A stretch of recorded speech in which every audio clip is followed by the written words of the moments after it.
观众朋友好，欢迎您继续收听收看《早安中国》。那今天呢，我们再过一遍9月3号。昨天呢，我们做了2场直播，您是否在当天跟我们一起现场看了中共的大阅兵呢？今天咱们就着昨天这个话题呢，咱看一看今天全世界的媒体是怎么评价的，抢上了各个国家的新闻的头条。大家猜猜是什么吗？看到我们的题目应该想得到了，对吧？那今天呢，我们的早安中国呢，又是大家一起坐着聊一聊。首先呢，就大家思念的方伟到现场了。好了，今天的头条或你最想给大家讲的是什么？昨天你们讲太热闹了，我都挤不进去啊！今天我横睡呀我要挤进来啊！方伟呢，在我们的导播间的窗户外面晃了几晃，下次我们邀请您进到现场。我就问了个问题是我在哪儿来？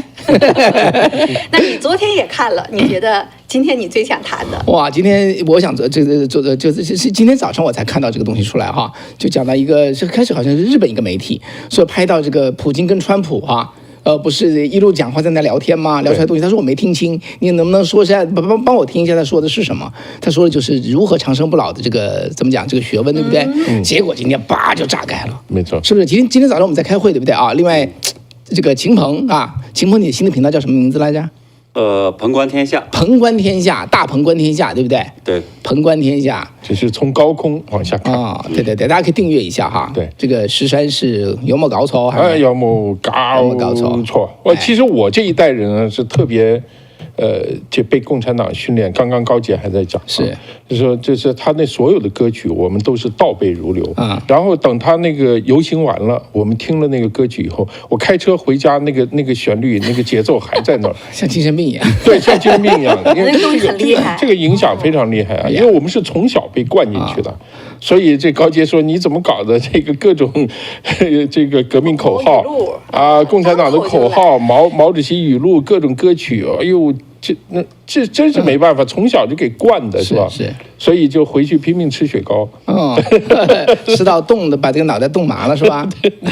好，我们如果回到开始的这个话题嘛，到底今天的看点是什么？今天很多看点其实对吧？我们看今天要谈多久，但是第一个看点就是，我觉得大家都同意就是这个习近平跟普京探索长生之路。这个习近平说可以活到150岁，那今天先炸了锅了，几乎所有的西方媒体。再加日本媒体，台湾我没看稀里哗啦全部扑上来报。今天下午我们在开会的时候，我们在说嘛，我当时很羡慕我说是哪家媒体哪家媒体那个枪脉很厉害对，隔空30米可以取到这个他们在那儿这个自己讲的悄悄话，没错。结果搞到炸棚结果到现在，我不是说了嘛，我们要为观众募笔款我们也做媒体是嘛，对给我们捐2支这样的枪脉，我们这个以后最好搞50公里的，对但是结果是这样，对不对？结果是人家新华社自己的枪脉，它标准的流，然后传到各个媒体，人家取去。结果有一个观众，我在 X 上有个观众就说了，他不是要延迟5秒10秒吗？对不对？那这怎么会让他过这个露出来了？这个叫 CCTV 叫负政治责任。对，我说没有，不负政治责任。对，因为 CCTV 根本就听不出来这话有什么问题，习近平自己也不知道有什么问题。换一个器官换器官，对，这对于习近平来说简直是我认为家常便饭。这所有这一层全是这样的，没错。CCTV 更加也听不出来，就好像那个李佳琦是不是弄个什么坦克蛋糕？这个中共已经炸了锅了。对，人家李佳琦说我咋的了？我怎么了？为什么把我封杀？所以他看不出来，不是吗？还有一个技术上的问题实际上他那个枪脉录下来的这个后面的导播，因为它延迟几秒钟、10秒钟，你是听不清楚的听不清楚，你必须把这段话把它截下来，然后放大，可能还要消杂音，然后你才能听清楚。所以在当场的，因为它是直播的时候，他是做不到这个东西的，他就把它播出去，所以是事后人家放大了的。对，所以这段话怎么也挡不住。没错，这个是挡不住，所以这就是天意。你是这段话就。不过也没什么了，这个你看昨天360亿搞的一个大阅兵，是不是折腾了那么久？我看习近平昨天那张臭脸他熬了很久才把这个游行弄完的。对，结果现在今天的这个焦点全落在他长生不老那个诀窍上去了，整个都转到那边去。你说这简直是不是天意啊？对，绝对是天意。他们两个呢，其实在聊天然后呢中间还断断续续的，但是呢这件事情其实在昨天晚上 BBC 抢先的西方媒体第一个头版头条就给抢出来的，然后 CNN 全部都跟着上来去报道这件事情。那他看来呢是他们两个在聊天嘛，普京和我们说说过程。习近平，对，就这个过程往那儿走的过程，就他俩在说话，后边跟着记者。你刚刚那个画面，其实定格我们昨天也讲了，对，这个画面将是千古流芳，或者是遗臭万年。听一下啊。在这样发展，人类的器官会不断的移植，甚至越活越年轻，甚至会长生不老。有人预测呢，本世纪呢可能后面后面叫做本世纪呢，据推测可能可以活到150岁。对然后前面呢说，你看这以前人呢活到70岁都很难，现在呢70岁还像个小孩儿，这是习近平说的。普京接着他这句话说，对。换器官可以呢让人变得越来越年轻，然后呢就说他那150岁，所以这件事情简直就是炸了锅了，在网上。今天，所以这件事很有意思啊！我看网上有一些人说，他说啊，这习近平这个说给党内听的，为什么呢？因为他最近一段时间。到处都传他权力不稳，让他下台。据说中南海里面也有人喊，说习近平下台，还有说有一个北京有个大字报，总书记下台啊，然后重庆还有那个投影啊出来，这等等啊，就所有都在传他这个权力不稳，失权了。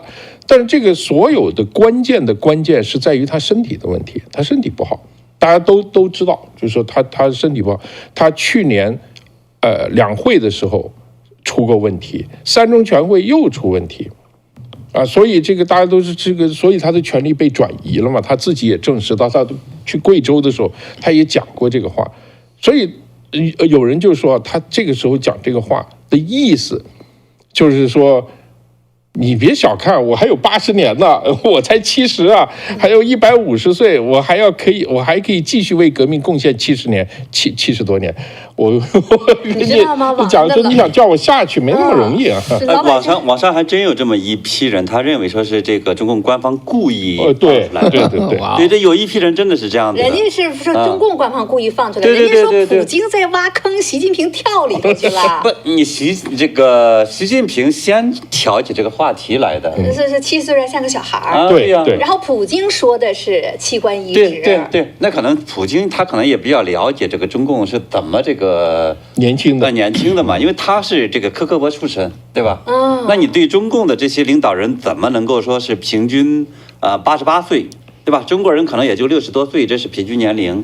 特别是这个中国的男性。那个年龄可能也就60出头不错了，对，女性可能大概个接近70岁的样子，对，所以这种情况下的话，作为普京当然就知道说你想聊什么，我估计可能是这么来的，那然后呢，这一次你看这个西方媒体整个炸开了，几乎所有的这些不是几乎所有，我看到的主要媒体，什么 CNN 这个彭博社、这个路透社、这个 AP。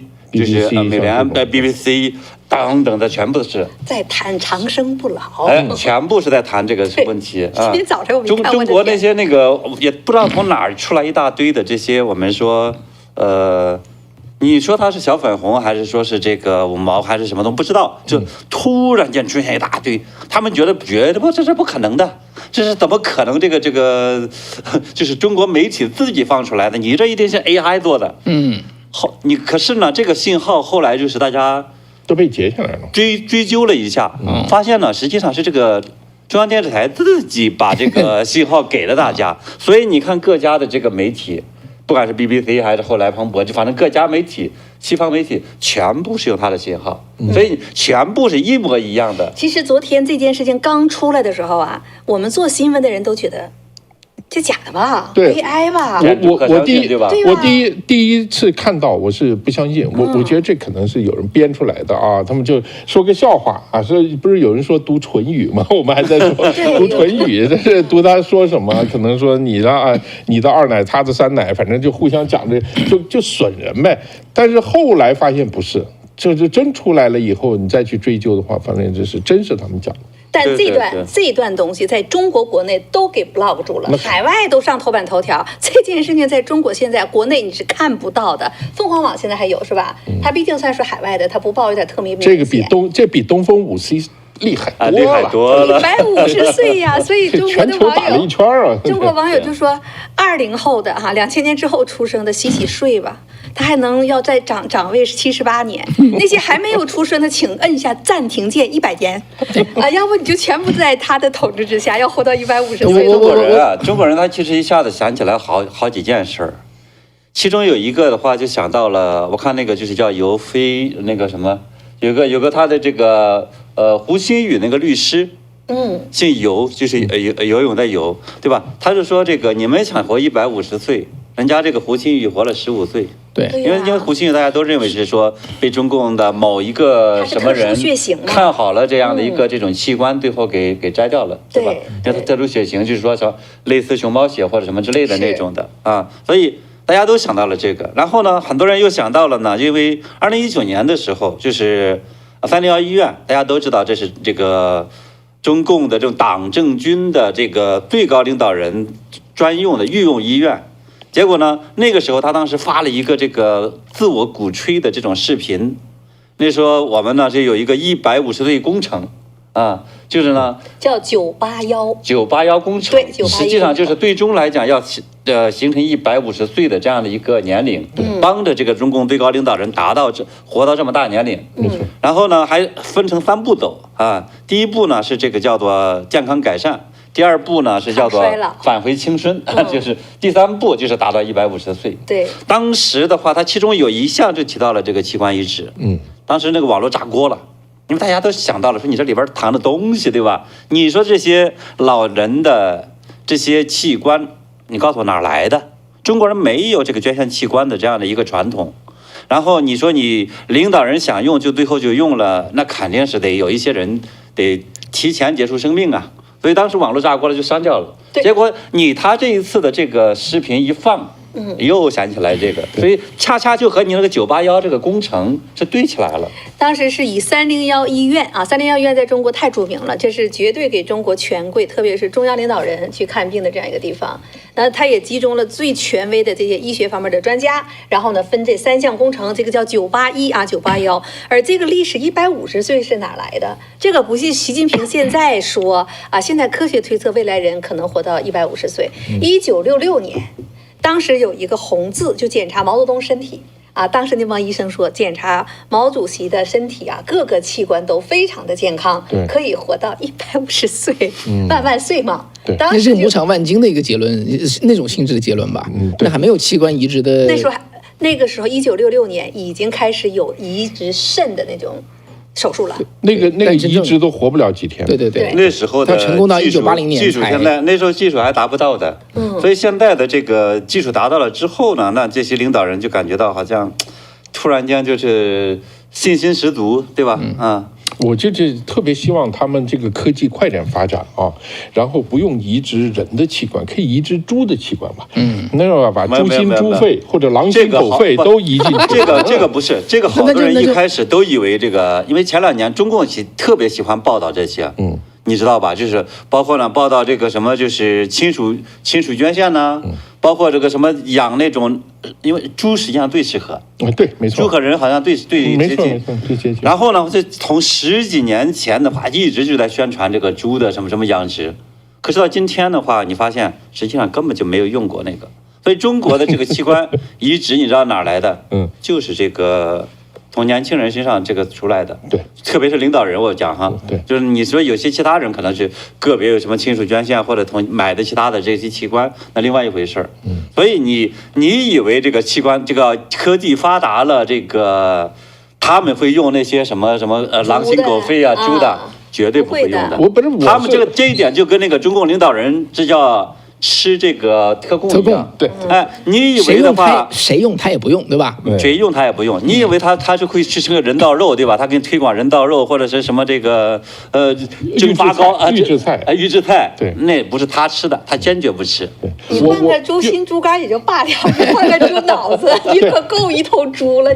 我在想就是说移植狼心狗肺，然后猪脑袋，然后就是中国人就被一帮畜生这个领导，这个也大家。家也说得过去。现在已经这样了。哎呀，这些关键呢，你看哈，本来呢，他这次的在天安门广场去聚会呢，我们昨天说这是首次，对吧？的确，这3国就是中国，然后呢，俄罗斯啊，这前苏联的遗产，然后再加上金三胖，在80年前的时候。他们是站在同一个阵营当中，但即使那样，他们也从来没有出现在同一个境况啊，同一个镜头之下，站在一个境况当中。而且你要把镜头往下摇的话，他们走在第一排，其他人在后一排。对，然后呢，这次呢，他们是真的，这3个国家，即使在朝鲜战争的时候，他们站在一方都没有同框，这次是真的首次同框了。刚才世珊你说的这件事情一定要成为叫做什么世纪照片哈？为什么？对，世纪照片，因为它这个刚刚我们截的这个还没有全，你再全一点啊。然后这旁边是白俄罗斯，这边是伊朗，伊朗那个总统他的女儿还在后面戴个头巾的啊。那张照片5个领导人站第一排，第二排你知道，第二排全是翻译。第二排全是翻译，而且个子比较小，都躲在后头。就是你说什么他就讲什么，都是翻译。第3排才是别的国家的这些人，所以他那个第一排啊，那个新华这个中央电视台很不像话，他们应该蹲下来，把他们照得高大一点。然后这5个人就像那个黑社会老大像出场一样，真的很像。当时你如果把那一段他们走过来的，把颜色调一调，配上音乐，非常棒。跟上海滩没去啊，我们怎么没把你派去？跟这个上海滩的那个老大出来的那个感觉啊，那个是有一拼的。那一幅照片绝对是可以载入史册的。不管它是这个流传千古也好，是遗臭万年也好，但这张照片很重要。为什么？这个事件，这张照片它代表了一个事件，这个事件就是一个反西方的一个专制轴心一个联盟正式形成啊！你要过几十年，大家一定这么说到这个事情啊。不用过几十年，他其实还不仅反西方了，他其实我觉得反正常人类的这样的一些价值观。你等一会儿再反正常人类，对不对？最起码不用过几十年了，从昨天到今天，这简直太多的细节了。我们昨天就在讲，咱们得看一看各个国家怎么去评价这件事情。那我们就主要看一看。美国，然后欧洲，加上日本嘛，对不对？然后呢，美国哈，那咱就不用说了，从《纽约时报》CNN， 从这个邮报啊，包括路透社呀，等等哈，全都在讲。你看这些题目，《New York Times》呢，他就说民族主义宣传与历史的重塑。然后呢 ，BBC 呢就是习近平的全球时刻与西方的觉醒。还有呢，像这个 CNN 军事展示与替代世界秩序的威胁，这是。美国方面了，那还有呢，像这个日本、那欧盟、欧洲方面呢，对他们这个评价呢，几乎也是刚才我提到的BBC， 然后呢，英国卫报是叫做反西方联盟与历史的扭曲，强调动荡轴心啊，就是他说他们在强调他们的邪恶轴心，他都没用邪恶，他叫动荡重心，这是欧洲方面。那还有呢，像这个法国的世界报。中国挑战西方，欧洲需警惕新秩序啊，这是法国的解读。那其他欧洲媒体什么Sky News 呀等等啊，像这路透的欧洲版呢，叫做分裂与威胁论啊，这是欧洲解读的。日本方面什么 NHK 呀，还有这个读卖新闻呐、朝日新闻呐等等，像 NHK 呢，他们就讲。历史的扭曲与军事威胁，敦促国际社会警惕。然后呢，像朝日新闻反日宣传与亚太不稳定，强调历史和解的倒退啊，这是他们的这个媒体主要去强调的。朝日新闻还算是比较亲日，它是亲中的。然后读卖新闻啊，军事扩张威胁与历史的争端，它也是呼吁国际去进行抵制。读卖就比较右的。他这就是反共的，说白了，然后呢，其他日本媒体都是讲到经济与安全的威胁，然后呢强调抵制，全部都是负面的，而且基本上都是指责说习近平呢利用这个情况呢在历史扭曲煽动民族主义，普京和金正恩的出席强化了中俄朝轴心，威胁了亚太的稳定。然后呢，他们也在说日本呢需要加强和各个国家的同盟啊去结盟。然后呢，评价可以说是强烈的负面，他们特别聚焦于对历史的扭曲的这一部分。对，那昨天我们第一时间就讲到了美国总统，那这边看着嘛，今天川普还对这件事情去接受白宫记者会的时候呢，记者就问他，他又做了一个采访，他说他们那个游行很厉害啊，很棒，很漂亮。然后呢，他说他们希望我看，我知道他们想让我看，我确实看了。然后他不就在9点15分，咱们昨天晚上就讲了吗？发了2个帖子，这2个帖子呢被分尸了哈，一分为2哈，一半在中国那边去做，另一半绝对不会提。那昨天我们就在讲到了嘛哈，秦鹏，方伟今天也看到了是吧？对他中国他露出让中国老百姓想知道什么，他不想让中国老百姓知道什么。我专门发了个推，我实在觉得这件事情太奇葩了哈，因为中国有句俗话对不对，叫做见过不要脸的，没见过这么不要脸的啊。这个人家川普连挖苦带讽刺的发了这么个推，说愿习近平主席和伟大的中国人民度过一个伟大而持久的庆典日，在向普京和金正恩转达我最热烈的问候的时候，恭祝你们在密谋对抗我美国的过程中一切顺利。好嘛，这个什么来着？这个中新网报道说，美国总统特朗普在社交媒体上发文称，愿中国人民度过一个美好的这个庆祝日，就把后面一段给割掉。哇塞，天哪！我首先觉得非常诧异，因为我确实离开中国很多年了哈，我真的不要脸，不至于到这个地步啊。他是欺负天下人不懂英文呢，还是觉得这个是有传统？哦，真的吗？一向如此。你说你的，我说我的。对。反正我的人民只能看见我的版本，是这意思吧？对吧？你比如说那个中国这个不是讲那个韩战抗日战争，就是说老说那个美国这个参谋长联席会议，当时那个将军说啊，这是一场什么在错误的时间、错误的地点打的错误的战争，啊，说这么一句话。其实那个人的话是说，如果我们现在跟中国全面开战的话，我们将是错误的时间、错误地点、错误的战争，所以他是反对进攻中国。对，那不管怎么说哈，但是他反正你说这个例子，不管怎么说，你还得动动脑筋去想，这个话也太这没有这个我支持这个石山那个说法，你知道不稀奇。我以前一点不稀奇，我以前的话有一段时间，我其实是正好跟那个新华社的一个前记者。后来这个人呢是到这个参考消息里边的他那个广告公司做总经理。这个人的话姓钱，这个人的话呢就是跟我讲过他们那个新华社，他们或者他们那些参考消息那些消息怎么来的。他说他实际上就是呢，比如说这个西方的或者就是国外的个媒体里边，可能比如说，因为他习惯于这个叫平衡报道。就是说中共这个地方如何这个邪恶，然后的话等等等等，但是呢，往往西方媒体它同时会报一些这个，比如说啊，你这个队伍看起来好像还挺整齐，也有一些新武器，对吧？类似这样的。他说他们的那个记者就是说，怎么能够把有利于这个都是这么干，看起来让说好像西方在表扬我们呐，羡慕我们呐，妒忌我们呐，或者是这个等等的，把那些断门带给他拿回来。他就这么干，甚至呢还有一些个做法，就是中共会自己在海外成立一些西方媒体，假西方媒体啊，然后的话呢，再把这些这个报道叫出口转内销，再给拿回来，放到类似什么参考消息啊，或者什么等等啊这些报道里边，就这么干。好，我同意你们说的哈，我先给你举个这个大家能听得懂的例子啊，比如说秦鹏说石山这个人呢长得挺高大，但是很丑。我不管丑那个事，就取全卖。我说这个秦鹏啊，到处赞扬我长得高大威猛，我就是这样就说就行了嘛，这个很简单的例子。好吧，你这还好，这还比较尊重事实，最起码呢，他说了一半，确实是说的这句话。但是呢，你这个抗战这件事，昨天我们就在讲，气壮如牛啊，抗战这个事情，明明是人家的胜利，他把自己身上。这个是特别有意思啊。我今天到处留意美国人有没有纪念。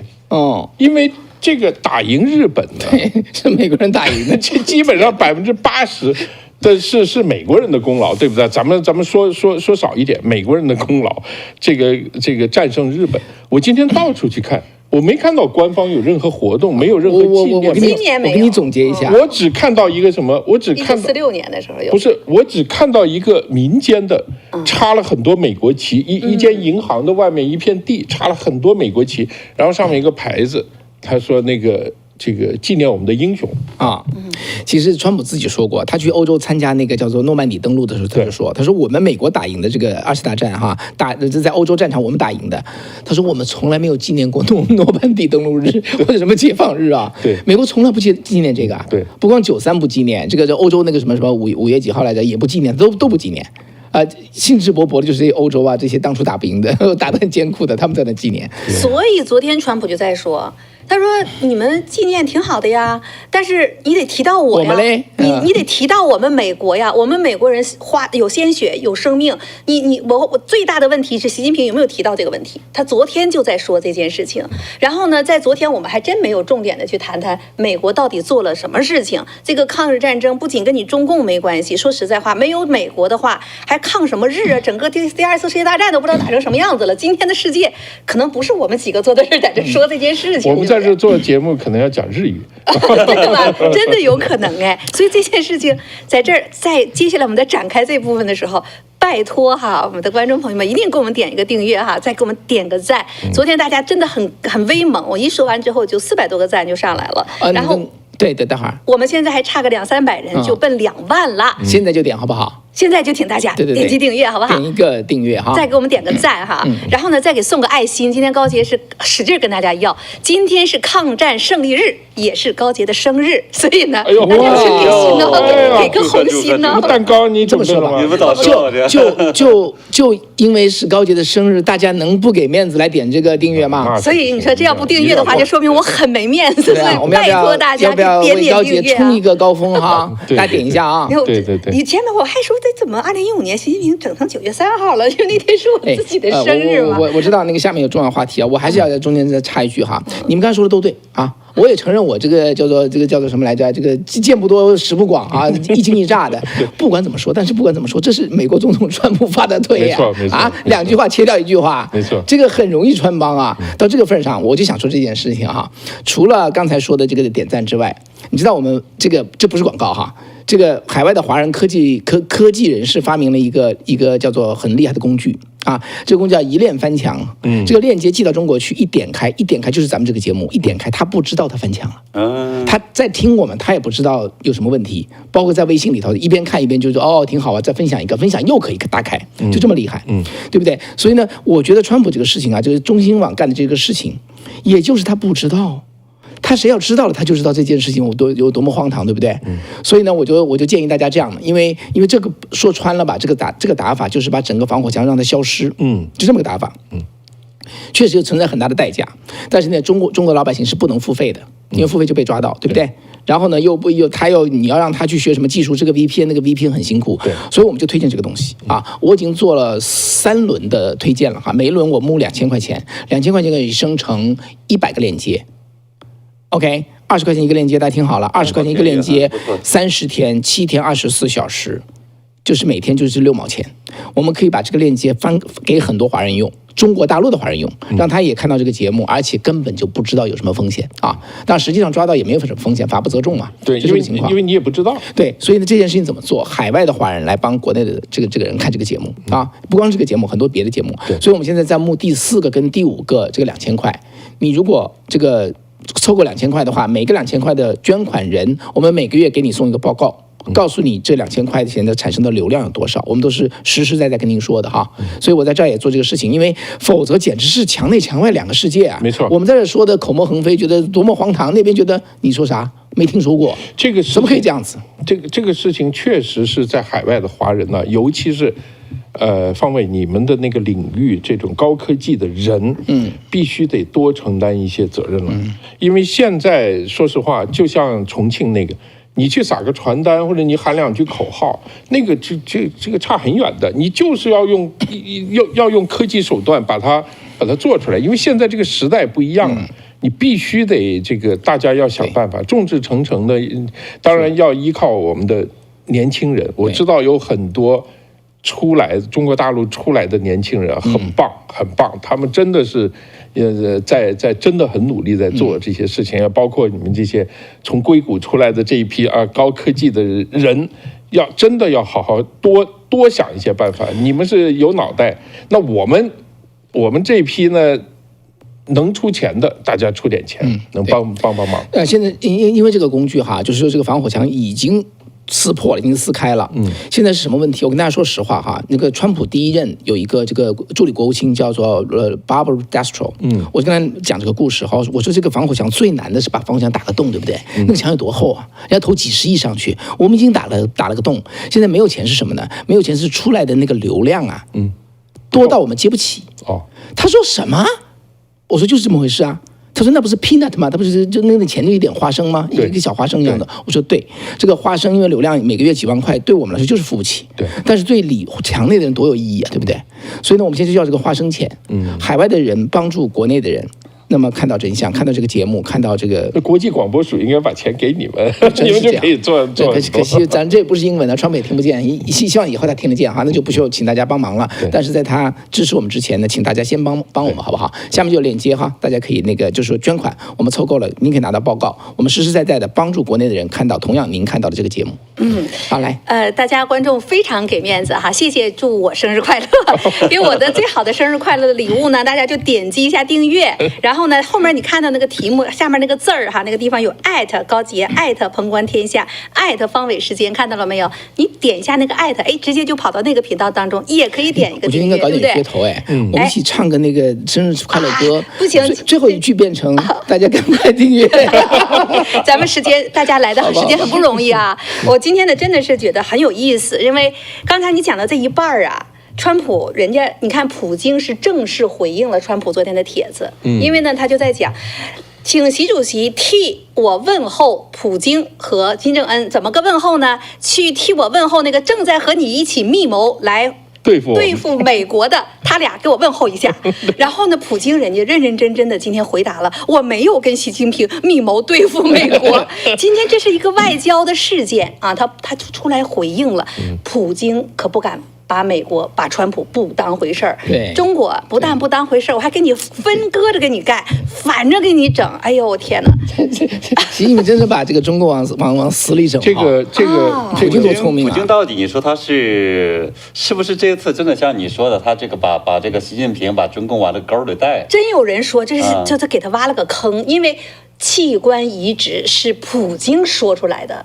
你说如果普京不说这个的话，习近平会不会顺着往下讲？而且就像刚才你讲的，最起码普京是知道这件事情的。结果呢，这个器官移植今天砰家伙就出来了。今天你看美国的众议院的院长 Johnson 对直接就回应了新唐人记者对这个事情的提问。那当时 Johnson 怎么回答的？对，他说的话呢，就是说这个。在过去，我们听说过很多这个关于器官移植的这些事情，对吧？但是呢，这个事情的话，它看起来是那些极不愿意被这个移植的那些人，就是他的意思，就是说强摘器官嘛，活摘器官的这个事情。结果呢，就是这种情况下的话呢，说我们他们的这个价值观是很邪恶的。你看看他们的价值观多么的邪恶。对，他就说这原话多么的邪恶。哇天哪！这件事情我今天看到，人家美国的就是这件事情被怎么讲？从你普京和习近平嘴里说出来之后，众议院的议长必须要回应这件事情。他说，如果这件事情是真实的话，我们需要做点什么？我们需要阻止这样的事情。没有说这是真实的话，他都知道是真实的，因为美国的众议院有过几次的这个谴责中共活摘器官，所以他是绝对相信这个事情的。他说，如果是这样的话，我们要把这个优先级往前提。他是说这个要把这个关于立法这个问题，就是我们要把这个立法的话，如果需要。我们要把呢这个立法往前去提，对，就说紧急进行一些立法，然后去制止中共再继续做相关的事情。对，这就是今天我们看到的。你说它有多么的严重？那么器官移植的这一部分呢？其实刚才你讲到了，大家两个方面：第一，这些独裁者、集权者。然后呢，他们要活到150岁，这是大家一个关注的。他们要活那么老长，对，他们在思考这件事。这个不奇怪，所有的独裁者，所有的邪恶的这种角色啊，这种角色，都希望自己长命百岁啊。你看中国现在不是100岁了，这中国万岁，对，都万岁啊！对，你这是中国历史上多少人的这个吃各种各样的这个长生不老药，最后就中毒死了。啊，我们这个秦始皇先生还派了一大队人去日本找药。促进了这个文化交流，把日本就给弄了一个皇帝过去，对，特别有意思。你看那个以前这个，我们说这一次中共大阅兵，对吧？这个是叫做这个同志们好，下边的话是喊什么？主席好，对吧？这从2019年就开始这个，对。然后呢，就是在之前的毛泽东那个时代，从1950年开始。他是讲什么？这个共产党万岁，毛主席万岁，共产党万岁，毛主席万岁。然后士兵喊万岁万岁万万岁。对，因为很明显的话，他就是很希望别人喊他这个万万岁，什么长寿万寿无疆啊。我是1999年的时候，就是江泽民好像是99年阅兵，98年的那个时候好像是生日是吧？就是他好像是1898年好像是生日，然后的话，我记得他那个时候的话，在北京，他有个叫什么那个有条平安大道还是什么那个街上，那时候你知道他们他挂那个宫灯，挂了一圈宫灯，就整个一大排宫灯，上面就写着万寿无疆。你知道，就是就是中共领导人的话，就是他很渴望是万寿无疆。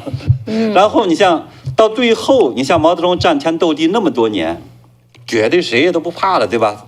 到了1973年那个时候，他那个眼睛也不好了，因为他有一个眼睛接近失明，然后呢也经常这种流口水，好像就是不敢正式见外国人了，就只能见一些好像跟中共关系比较好的，这样那些人呢不会把他这个丑态或者去出去说。他后来他就写他那个把以前给关于杨开慧的一个诗，叫《贺新郎》，改了一下，把其中有一句叫做这个。人有病天知否？你看，就到了那个时候的话，他想的不是说这个我得为人民做什么贡献，对吧？他想的是我怎么继续万寿无疆，继续的这个活更大年龄，对吧？他想的是说，哎呀，这个现在不战天斗地了，说我这个有病，老天能不能饶了我，让我多活2年呢？然后就是这么一个想法。所以你像习近平他们这些想法，我相信一模一样的，就是。你看现在这个阅个兵就这样的，那个脑袋还不住的晃悠，那个士兵在这个他的右手侧，他在那儿往左看，然后在那儿跟人家这么有挥手，我觉得看起来特别可笑啊，所以很明显他现在是特别怕死。你看你说的时候，我就想起来前2天川普不也说吗？川普他说我想上天堂，所以他说我要能救这一周就死了7000多人嘛，我能救出来是不是我就能够上天堂了？他可没想到下面你这谁呀？叫做 Rico 张，现在是如何让川普总统活到100岁？人家自己是想到怎么多做点好事儿，多救点命，然后我好上天堂。他可没想自己要长生不老哎，所以呢，这边呢，你这独裁者反倒呢，他要换器官。像刚刚秦鹏说到毛泽东那个，我想起李志绥的那本书。李志绥讲毛泽东临死前那一段特别有意思，大家可以仔细去看一下。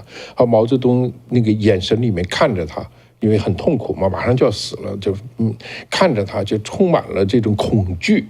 李志绥这个时候他是最后一个人了，他就凑过去跟毛泽东说了一句话：“主席，你放心，我们有办法。”毛泽东马上好，然后就砰咽气。就是他就安静下来，这样好就咽气了。就是他真的是还怕死的，他们想活，想活就怕死呢。其实都怕死啊！你看《西游记》里面的那些妖怪，天天想去吃唐僧肉，为什么？为什么？就是因为说吃一个就能长生不老啊！就是这个，就是大家都想，就是现在跟中共的这一批这个活摘器官有什么区别啊？就我这个现在都不是唐僧了，就随便找一个年轻，找一个没病的人，把器官移到我身上来，我就可以不停的长生不老。那你秦始皇长生不老，人家是派人出去找神仙，对吧？找仙丹。那孙悟空也想长生不老，人家呢去求神拜佛，人家要修长生不老之道。释迦牟尼也想找到永恒，人家出去是苦修，没有一个说你把别人整死了。把东西零件拿过来让我自己活的呀，哪有这么干的呀？怕死，魔鬼这么干。对，怕死是本性，怕死是本性，每个人都想摆脱死亡。当然，这个世界上，恐怕没有多少人能摆脱了死亡的，但是他摆脱死亡的方法不一样。对，你即使坏人，他一定是妖魔鬼怪，他一定是要吃唐僧肉，他才能摆脱这个死亡。对不对？你如果是神仙，你是神佛，你是自己，你有人参果，那是另外一回事，是吧？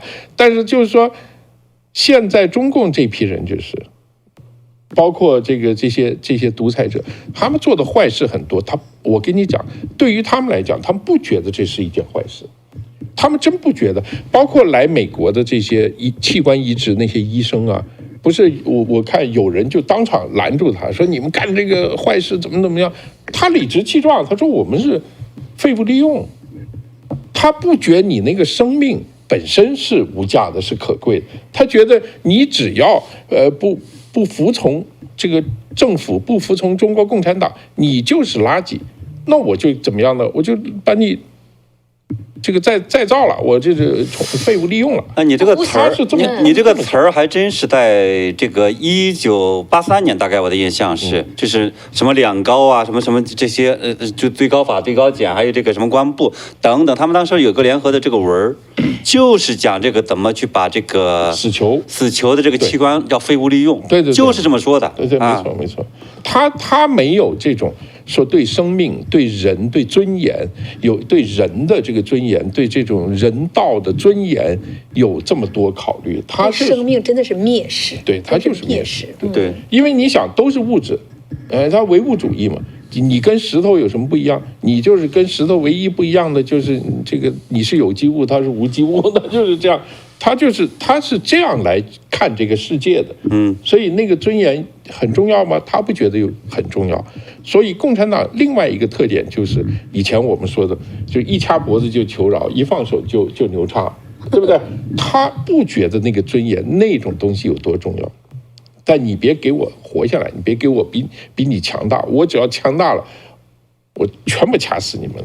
这是真心的，他们这批人内心的一种意识形态，一种价值观。习近平还真是这样子。你看这个打贸易战打着不行了，他赶快再求饶。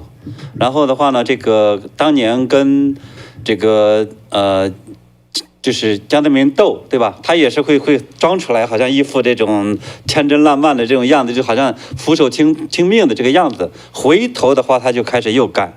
所以你说对其他的这个老百姓，他也是这样子，对吧？这么整来整去的，最后的话呢，你看把这个整个国家搞得那一塌糊涂，他不觉得这是个错误啊，他还想着说不行，我还得再活这个500年啊，对吧？然后你看直到实现共产主义，你看刚才我说到的，人家川普是怎么想法？要上天堂，他从来没想过，最起码我没看到他要想长生不老，生老病死，人家认为是个很自然的事儿。你再看马斯克，今年6月的时候，马斯克不也有一个非常有名的一段话吗？那因为现在说硅谷都在研究长生不老啊，硅谷也在研究长生不老，但是马斯克说，我从来没有在这方面做任何的投资，而且呢，他表示不行，人不能长生不老，人呢在某一个时刻应该赶快死去。他说你长生不老呢，实在是没有必要，说死去非常重要。他说呢，你可以通过保持你身心健康呢，去延长你的寿命，但是如果活得太久的话，会导致社会僵化的，因为领导阶层不会改变，永远不会消亡。你看人家是科技人，我跟你讲，中国文化就这样讲因为孔子有一句话很有名啊，老而不死谓之贼呀。对，所以叫老贼嘛，对，老贼。然后当时呢，马斯克呢跟那主持人对话的时候，他真的就反问了一句，他说想一想一些世界上那些最糟糕的人，你希望他们活多久？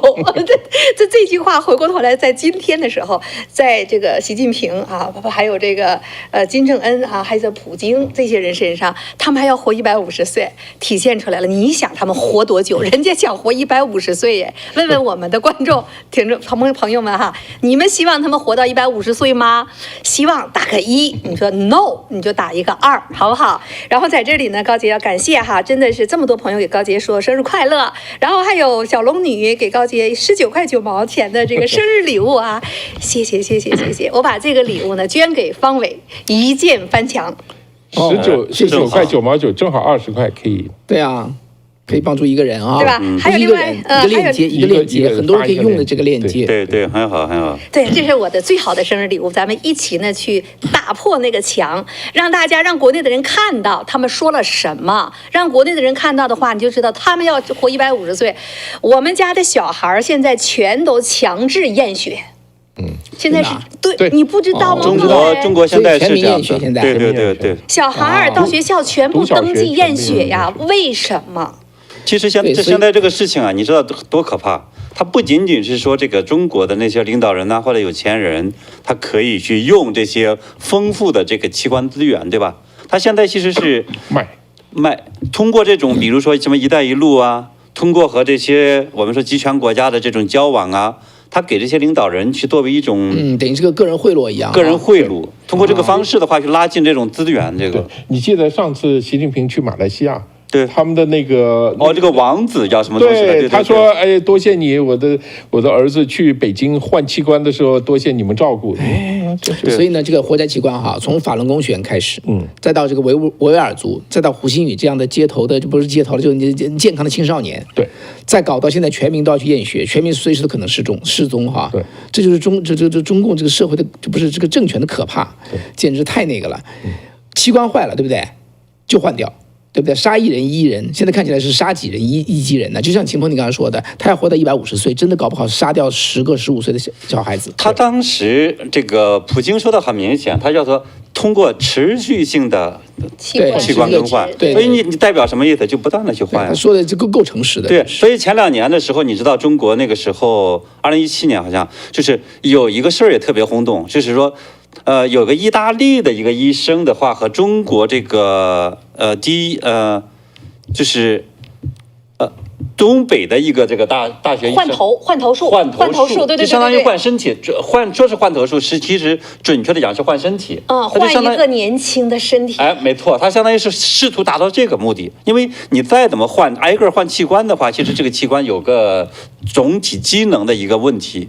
所以他们其实就是为什么在别的国家根本就不可能去搞这种换头术，因为它相当于是至少要杀掉一个人，对吧？结果这个事情他能跑到中国来做，其实就是因为什么呢？因为中共的这个领导人们其实支持这个。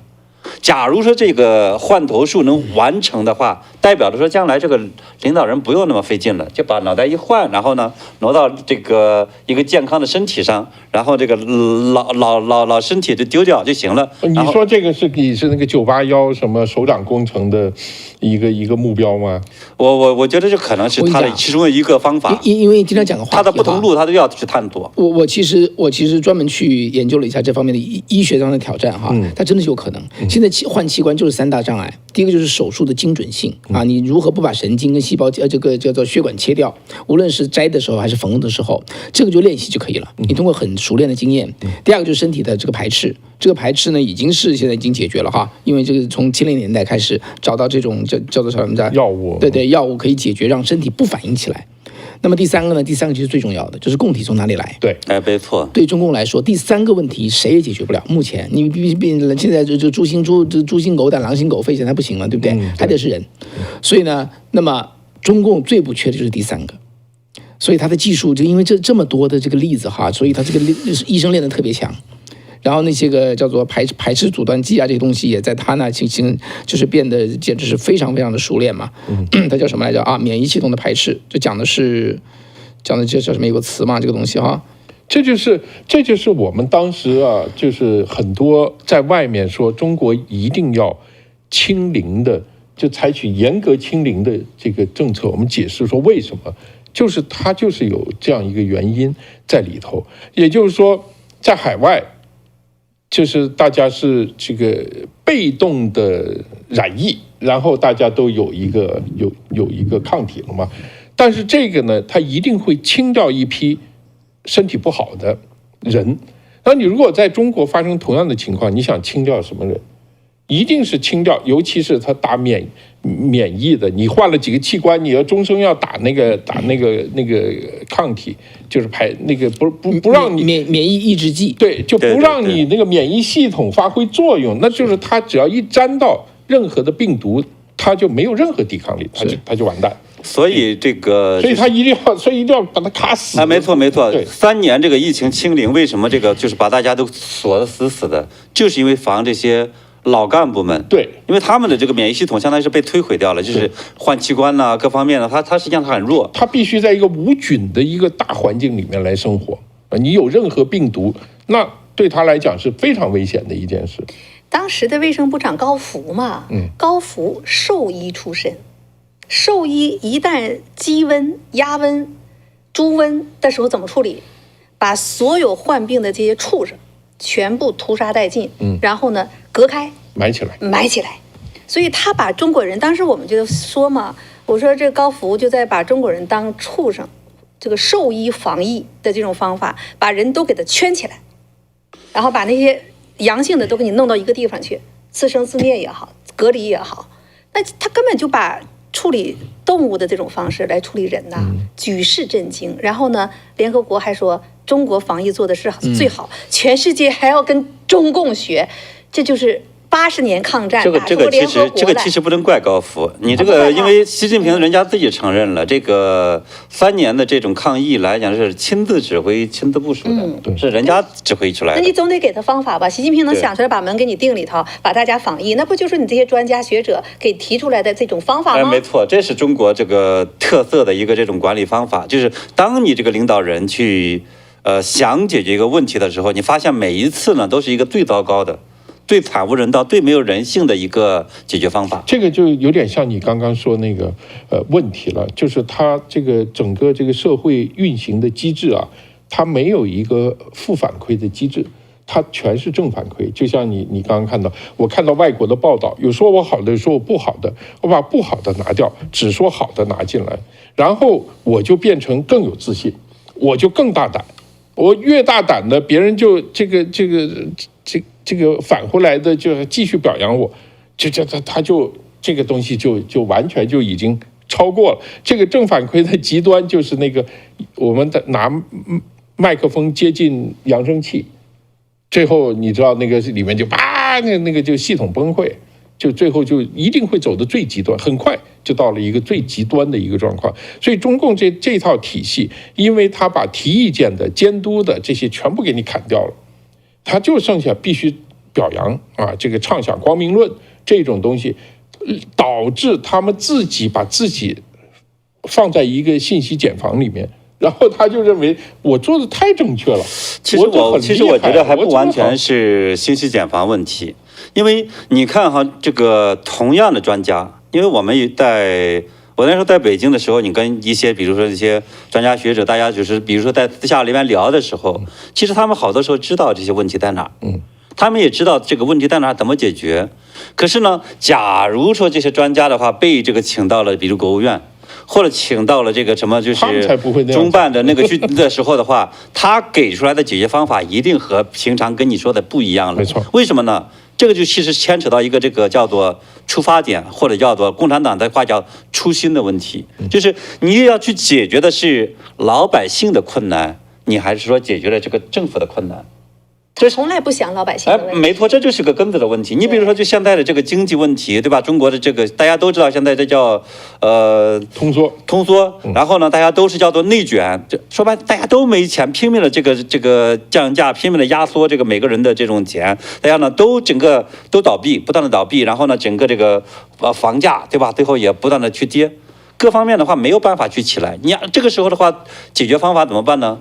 是就像任何一个正常政府的削减这个政府的这种人员开支，然后呢去把这个减税，然后呢给老百姓想办法花钱，这就是这个正常社会，你只要这个学过正常的这种经济理论的专家，其实都能想到的方法。对。但是为什么你发现的话，共产党是想方设法的，比如说是收钱，对吧？什么强制社保？对，一强制社保的话，据说是要能增加多少钱呢？大概是6万亿的这个人民币能收上来。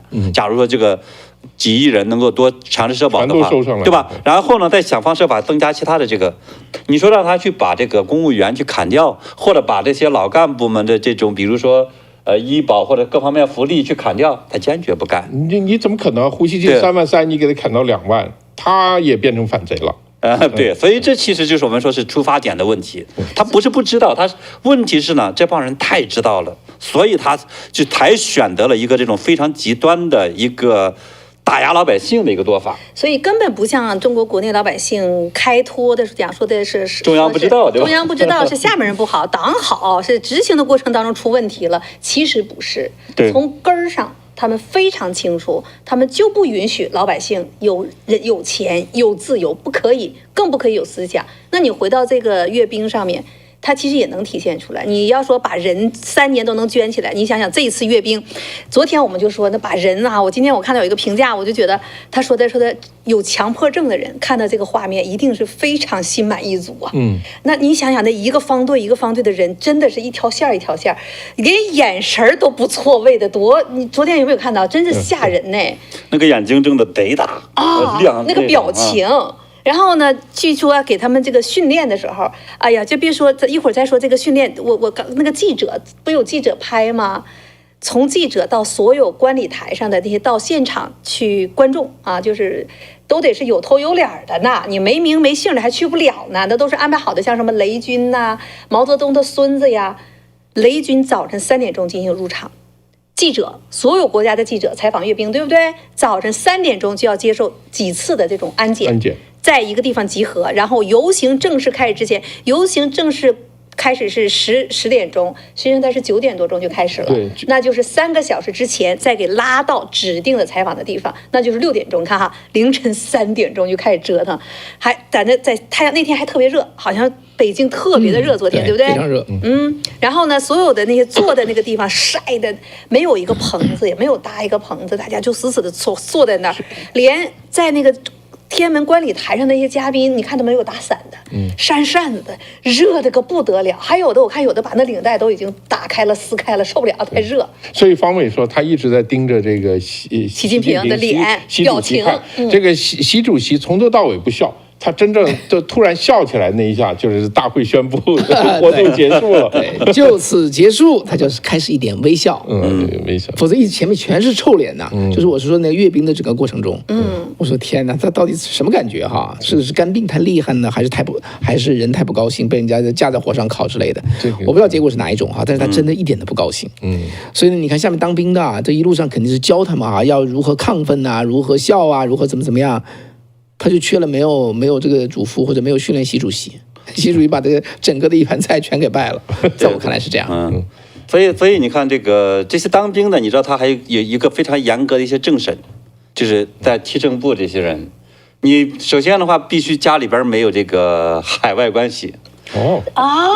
当然了。这当兵的这些好多就不能有这些关系，他们也太不要脸了吧？那主席台上那个习近平，他们家人都在海外，完了当兵的不能有海外关系。没错，就所有的这些在主席台上这些人，对吧？包括这些在观礼台上好多人，家里边每一个省怎么地都有一些这个美元放在海外吧。杨澜不也在澳大利亚吗？对，给你走个正部还不能有海外关系？没错，所以这就是我们说他双标嘛。对你对于普通的这些人是坚决不能有，必须这个经过这种什么祖宗八代的去审完，然后呢，对于他们自己的人，那就是另外一个标准。所以很多人都特别这种兴奋，那些我看有些小粉红，对吧？结果其实你就跟那个作家李承鹏讲的一样，他说你不要去高兴，对吧？你说这些强大的武器方阵呢，就是你的这个行走的社保、医保、这个退休金、税、罚款、房贷。然后呢，说我国领导干部的子女没有一个去俄罗斯、朝鲜这些来捧场的友好国家去留学的、结婚的、生子的或者什么置业的，他们都是在美日欧这些澳加，对吧？这些敌国，然后呢，呼吁你去当炮灰。他就是这么干的。所以我们看他的这个阅兵的时候呢，其实有好多的那些细节。刚才讲到的是时间的问题，对吧？他最后不还放了一个8万的和平歌吗？8万只狮山。其实我之前我看到说啊，结尾有8万个气球，8万个这个和平歌，我就在想，这鸟那么多鸟，再拉一跑怎么办呢？那在天安门城楼上就啪掉下来一大片，你又没有办法控制。他们有方法控制。他们好像提前几天不许喂鸽子。他这样说，我看了一下，9月2号，9月2号把鸽子要交出去，交给政府。9月2号就不能喂吃的了，就不能吃。对，所以到第二天，他其实飞的时候，每一个鸽子都饿的，我看到饿的发昏。因为赶快回家吃东西，你知道，赶快。对。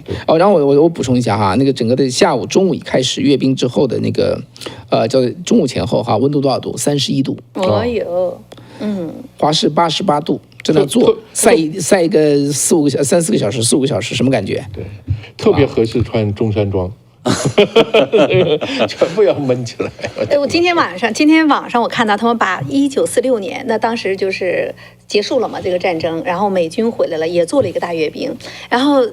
一个方队的，也挺整齐的，但不会像他们这种像刀刻的一样的整齐划一，但是也很打着仗的真枪实弹了哈，就哐哐哐走。你说国民政府是吧？不是，在美国，美军啊，一个方队走。82这个空降师。对，然后那里边你就看哈，特别恐怕主要是那个 Marine。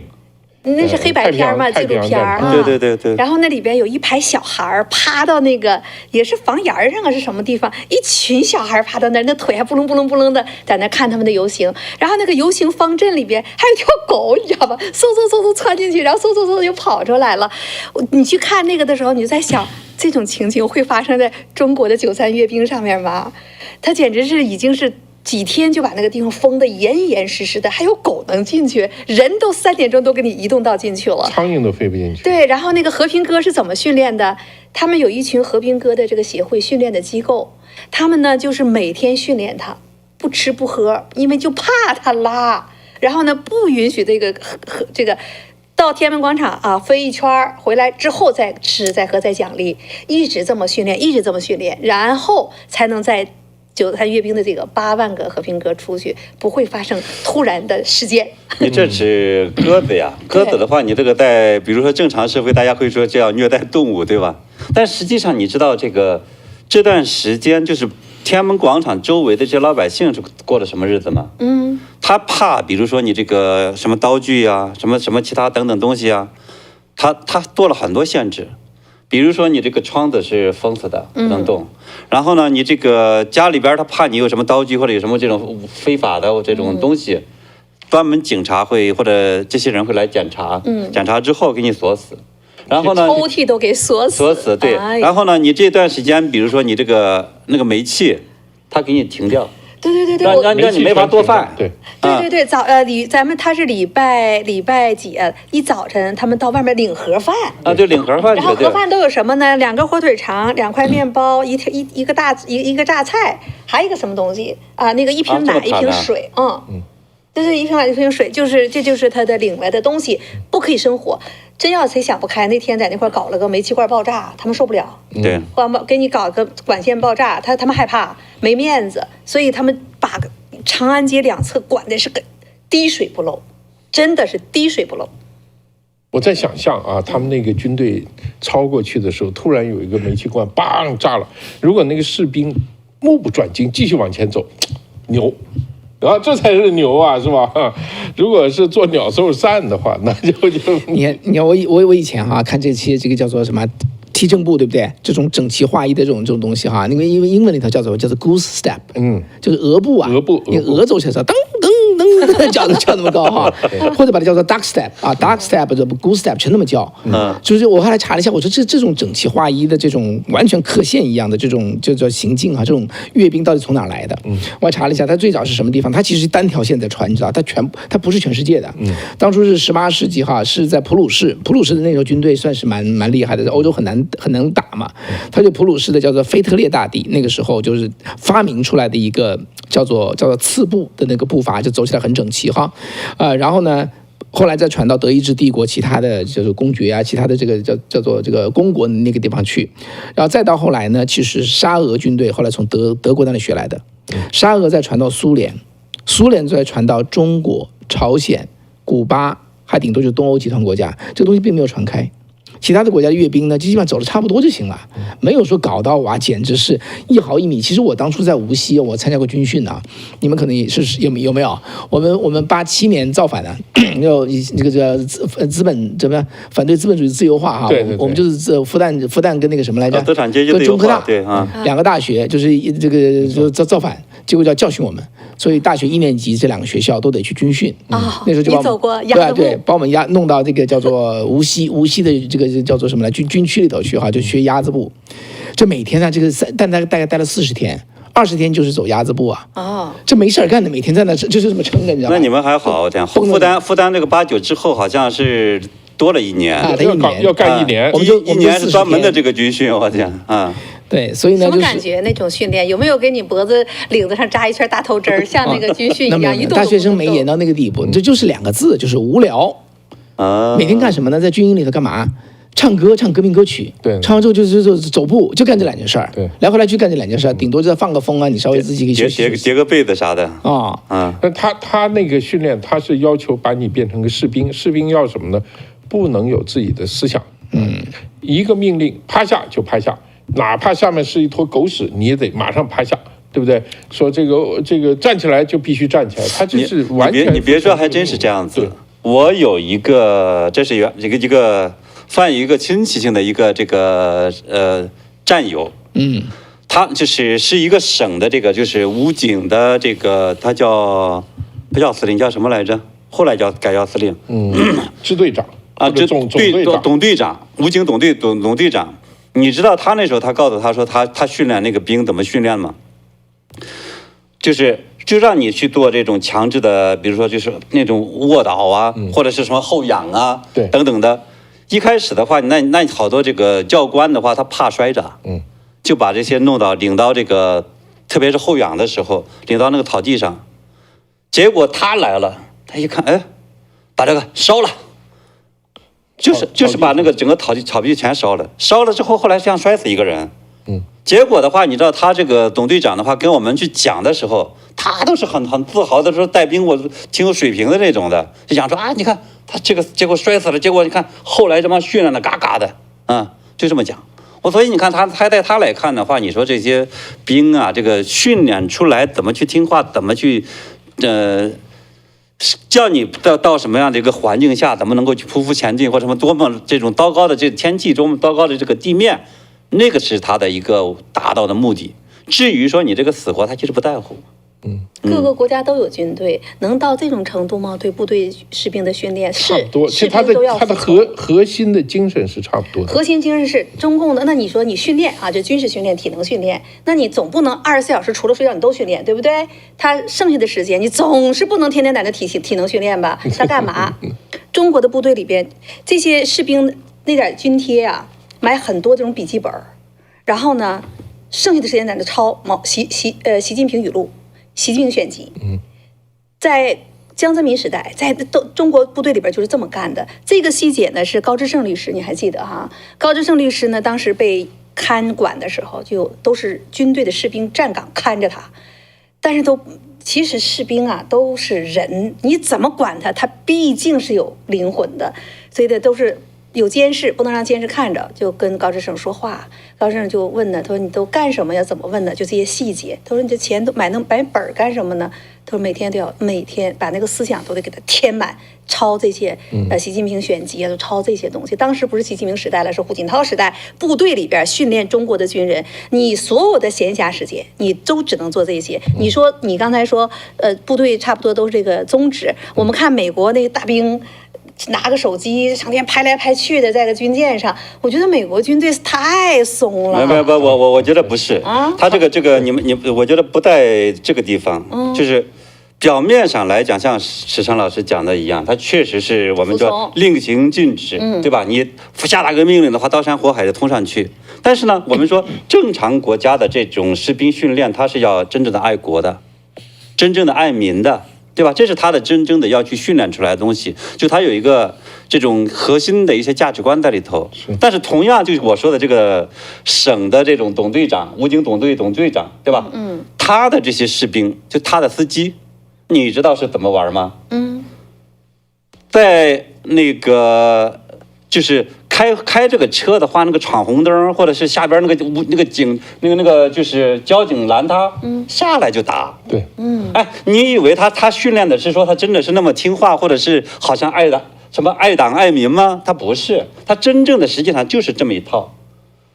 所以那些这个当地的这种警察看到他们这些武警的这帮人就哆嗦，就害怕。为什么？你不听话就揍你，而且一拉一帮人来去斗这些人，就是他们实际上是训练出来这么一批人，就是怎么能够去训练出一个相当于是有一个土匪性的，然后的话只听他们这个当官的这批人的命令。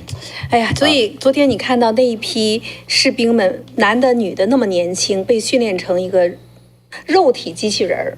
就是走的人形的，不是钢铁。他说是钢铁战士，你们是肉体的钢铁战士。然后呢，我们就知道这个生命那么多的年轻人就已经被中共共军已经训练成这样的一种，只能听党。他昨天和到今天大家都看到了，党旗在前面，只能听政治建军。你看他的就是几次的话，我们说中共建政之后打了好多次仗，对吧？但真正打的最多的其实是国内战争。死的人最多的就是去镇压老百姓的，对，镇压老百姓，包括这个89的这个就是进入北京，包括其他的这些。所以对中共来讲的话，训练兵最终达到的目的是这样子。你只要说这些人反党反政府，你把他格杀勿论，那你这个时候的话，能够这种哪怕你亲爹在这个面前，你也把他能给干掉。这个实际上这个在他们来看就达到训练目的了。这个塔苦利台湾的朋友他说，看中共的阅兵真的好像小时候台湾的阅兵，不过我喜欢现在的阅兵。台湾的现在是表演式的阅兵，美国的历史式的阅兵都很有情感，中共的阅兵呢杀气太重，那些军人不叫表演，不如叫机器人来演，很像星际大战的坏人军团。哎呀，高杰跟你简直太有共鸣了。对，这就是昨天中共他达到了这样的一个目的，他向对内对外所宣示的就是他训练出这么多的星球大战的军团。你说你把他叫坏人，我还不忍心。那些年轻人完全是被洗脑的状态，我非常同情他们来自台湾的朋友，你知道吗？我今天一直跟这个石山老师，我们一直在讲这件事情。我说我这出国了，而且呢是做了媒体了，否则的话我可能就是被洗脑的那个。我一直对法西斯的这种美夸夸整齐划一的，我还觉得很过瘾的这种感觉。直到呢现在，我现在知道我能理解你在说什么，但是呢在中国。今天我们有一些年轻的这个编辑中国的年轻人在海外的，你知道昨天阅兵的时候，在中国大陆的老妈老爸打电话，赶快去看阅兵，看我们祖国多么的强大，赶快回国吧，回来吧，不要在外面待着。你看这次我们都没有邀请美国，都没有邀请欧洲所以呢大陆的这些80后90后的年轻人在海外的都被国内的那些70岁上下的家里人打电话催着他们要回国我想问问我们的观众朋友里边有没有类似的这种情况发生你们接到了国内的这种电话了没有？您怎么看？把你的感受呢打到屏幕的下面，那高杰呢和大家来一起去分享在这里呢再一次谢谢祝高杰生日快乐的。今天不光是我是抗日战争纪念日，哎呀，以后我这生日简直太响亮了。然后呢，再一次谢谢 Panda Learning 赞助1.9毛9，然后呢，Chang Roslyn 感谢您49.9毛9，谢谢。刚才说到哪儿了？说到士兵训练，对，没有我刚才想问的就是有没有去把中国大陆的这些叫回来。所以我今天问了这些年轻人，我说那你们想不想回去的爸爸妈妈，你们想不想看这种阅兵？他们这么说年轻人这么说的。你们就80后的这些孩子们以后他说在国内的时候我们也不去看这些东西，因为我们是在媒体，很多年轻人以前是在媒体当中工作的。我说那你们做媒体的难道还不去搞宣传的吗？对不对？你们应该很兴奋的。他说内幕看太多了他说越是在媒体里边越对这些东西不当回事，不想看，而且不过他们年轻人也说嘛，就是现在确实老人喜欢看这个东西，对，年轻人不喜欢看。我还真是说为什么？真的吗？我想这也问一下我们的观众朋友是不是这样子你如果了解国内的情形，我们的同事说年轻人，这80后就是到35岁以下的，45岁以下哈，不喜欢看这些东西。因为现在是毛泽东时代培养出来的一大批人，50年代出生的，60年代出生的，甚至有一些70年代出生的，就是在早期训练啊，都是毛泽东那个时代。他们有几个特点：第一个，自己吃不饱饭，但是关心世界大事然后真的就是说我明天这顿饭在哪我不知道，但是呢，我关心全世界别的人还没有得到解放，这是第一。第二呢，这一批人普遍的轻佻，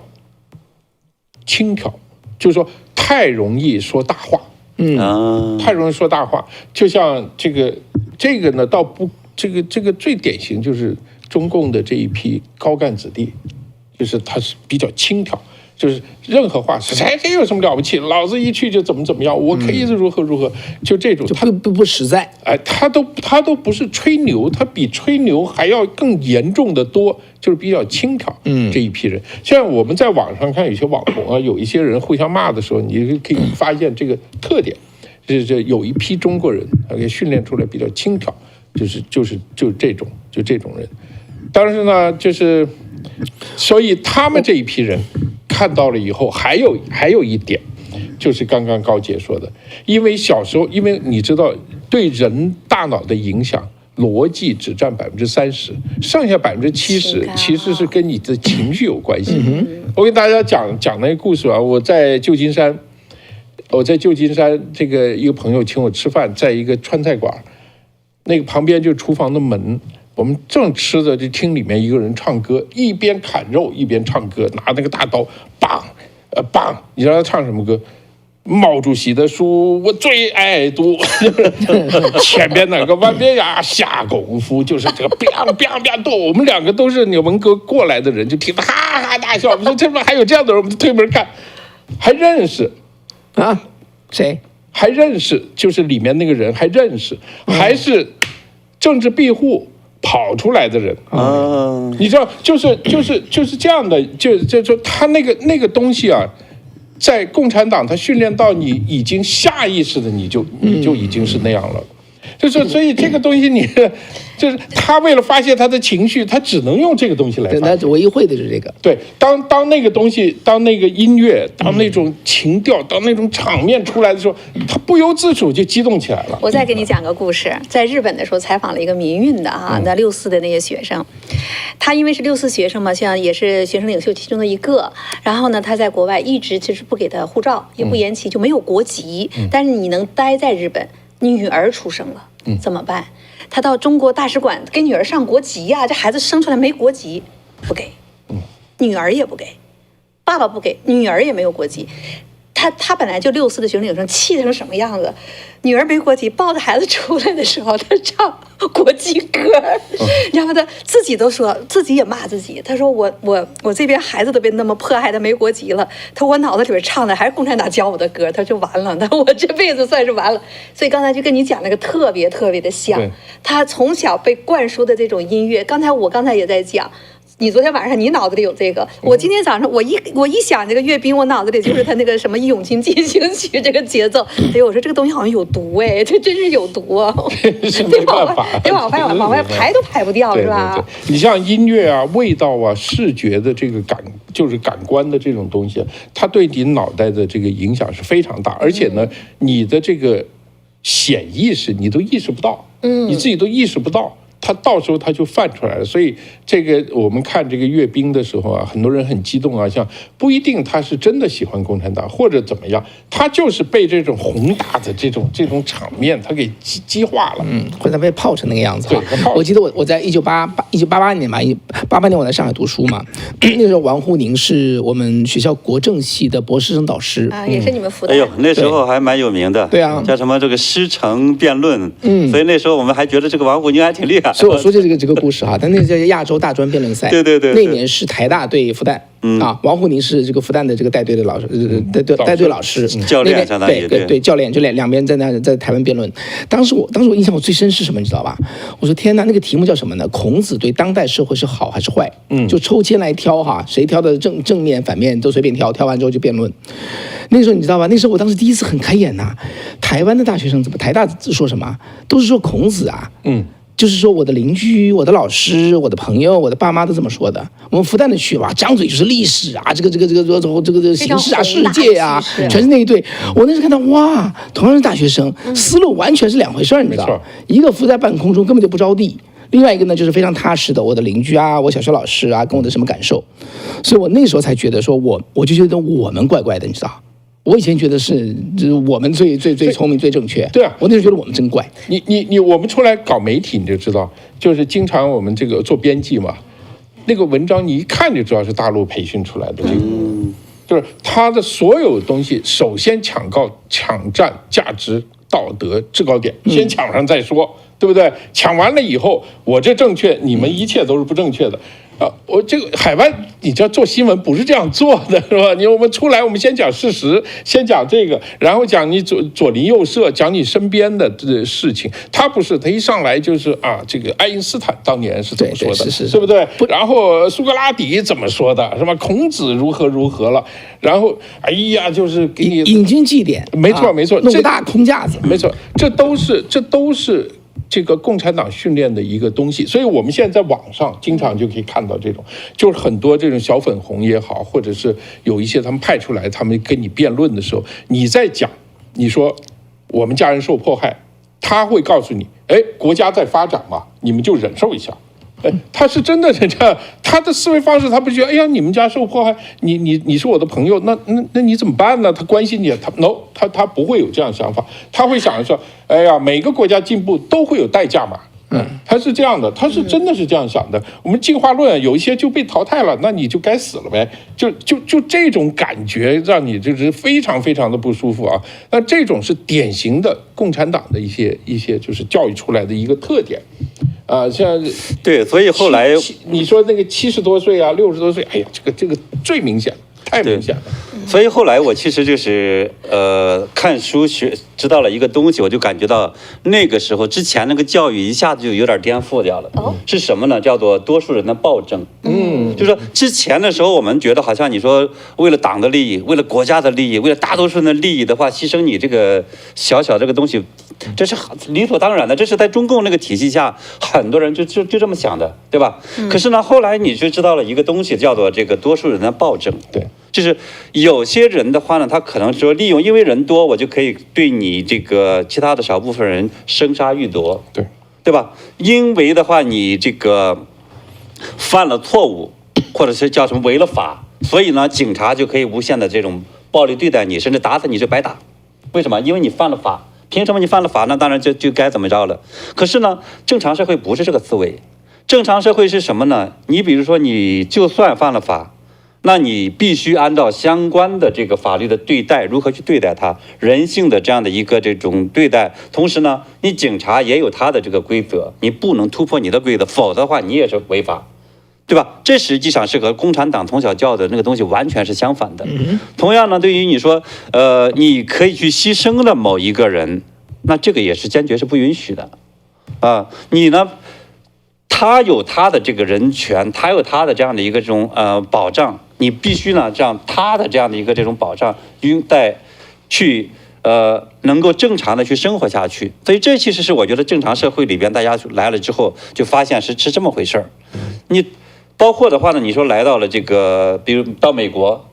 在大陆的话，你比如大家经常，你比如说开车，或者是就是你对于这种路上的这种行人呐、什么自行车啊，其实是不在乎的，因为中国的这个规则里边基本上也是漠视这些这个弱势生命的。但是呢，到美国这儿来，习惯性的这个教练都会告诉你，这个你看到这个那边有行人，或者到哪怕他是穿越这个，你要让人的穿越红灯，他违规或什么的，你也必须是老远你得去刹车。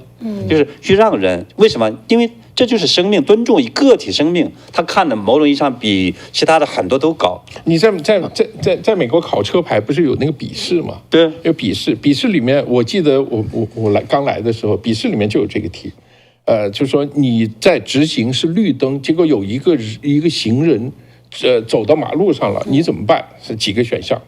就开过去，不管他。还有什么就是说按喇叭，什么减速让他过，这你当然你就知道，只有减速让他过，就是说。虽然你没有违规，你怎么样？但是这个是要礼让的。对，他那个说得很清楚。我觉得我把它这个提炼一下哈，因为这确实涉及美国，包括这个国家的设计哈，它怎么解决这个问题的？因为美国是一个民主社会，它确实讲一个原则哈，一个立国原则叫做多数决。什么叫多数决？就是51%就可以决定怎么做。对啊，否则的话少数会绑架多数的。对，所以确实有一个原则叫多数决。另外一个原则就是多数人决定，但是保护所有人的利益。就是说，美国的就是他所订立的一些权利啊，是多数少数都一样的，人人都必须守。你不能51%决定这个白头发的都杀死，在美国绝对过不了的，因为是不能杀人，这是一个基本的权益。而这些权益是跟神连在一起的，叫自然法哈。或者说在圣经里头，在所有的宗教经典所订立的人的基本道德，把它变成法律。对，就是不管你是少数、多数，特别是少数，多数人是不可以施加这个暴力的。但除了这些权利之外的决定，那是多数决。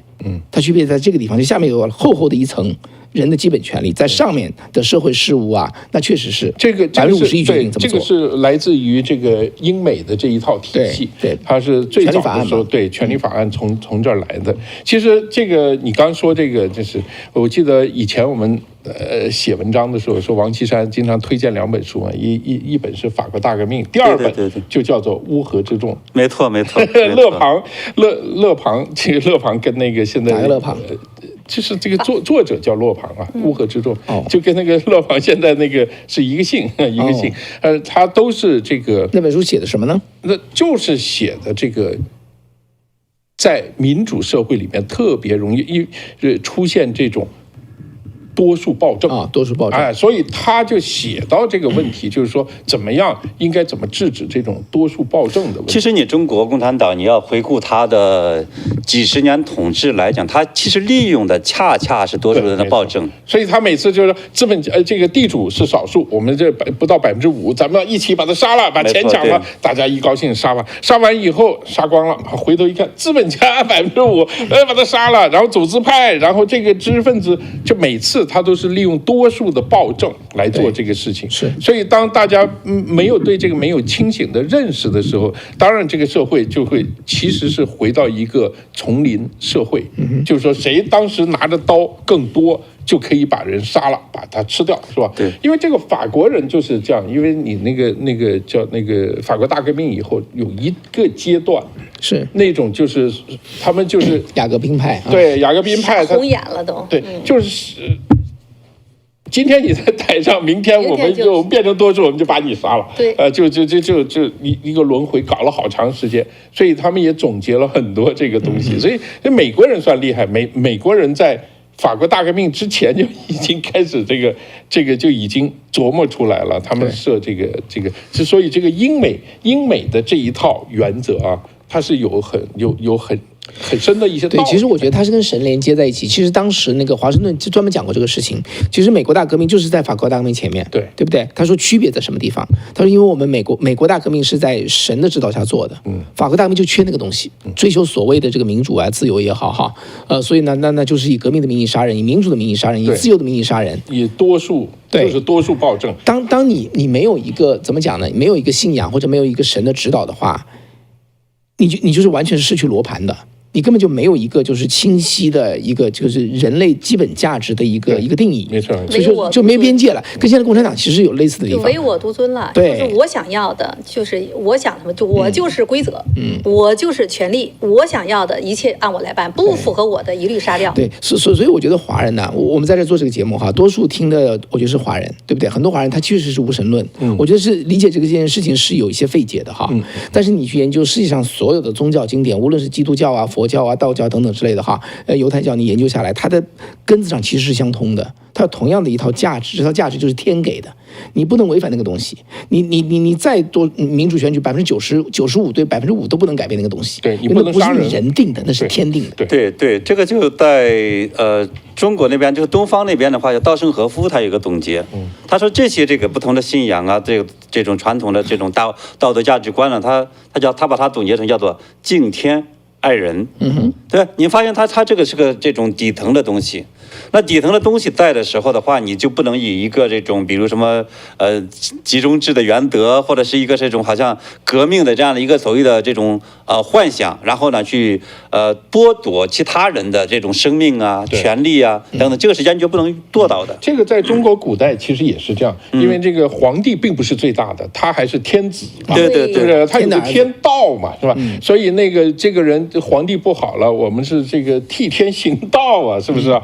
我们这个伐无道之君啊，我们都是这属于正义的，它是有这样一个意识形态的基础在里面的。就是不管怎么样，这当然皇帝他权太大，他也可能干很多坏事，官员可能干很多坏事，但他们是无道昏君，对不对？他们是这个失道了，对吧？这个在中国古代的文化系统里面，它是有这样的一个制约的。当然，它这个制约呢，跟基督教的比起来，它是软制约，它不像基督教是个硬的一个制约啊。但是到了共产党那儿就完蛋了，对，就是完全都没有党的意志就是道，对，没有天，没有道，我就是老大。所以习近平说：“我将无我。”他这个意思是什么呢？我就是神佛，真的，他真是这个意思。我告诉你。它真是这个意思。所以过去呢，中国老百姓可以造反，因为叫吊民伐罪。我们去惩罚替天行道，惩罚无道昏君。但是现在的中共呢，我就是天，我与天斗，我都不是天，他在天上的还厉害，他与天还厉害。我与天斗，与地斗，与人斗。所以这样的一个政权，你说他怎么可能敬天？他敬天，他就尊重，他尊重别人。他哪有尊重啊？不可能的，爱民怎么可能？你这就是奴才，你就是韭菜，现在就是人矿、器官矿，行走的器官库。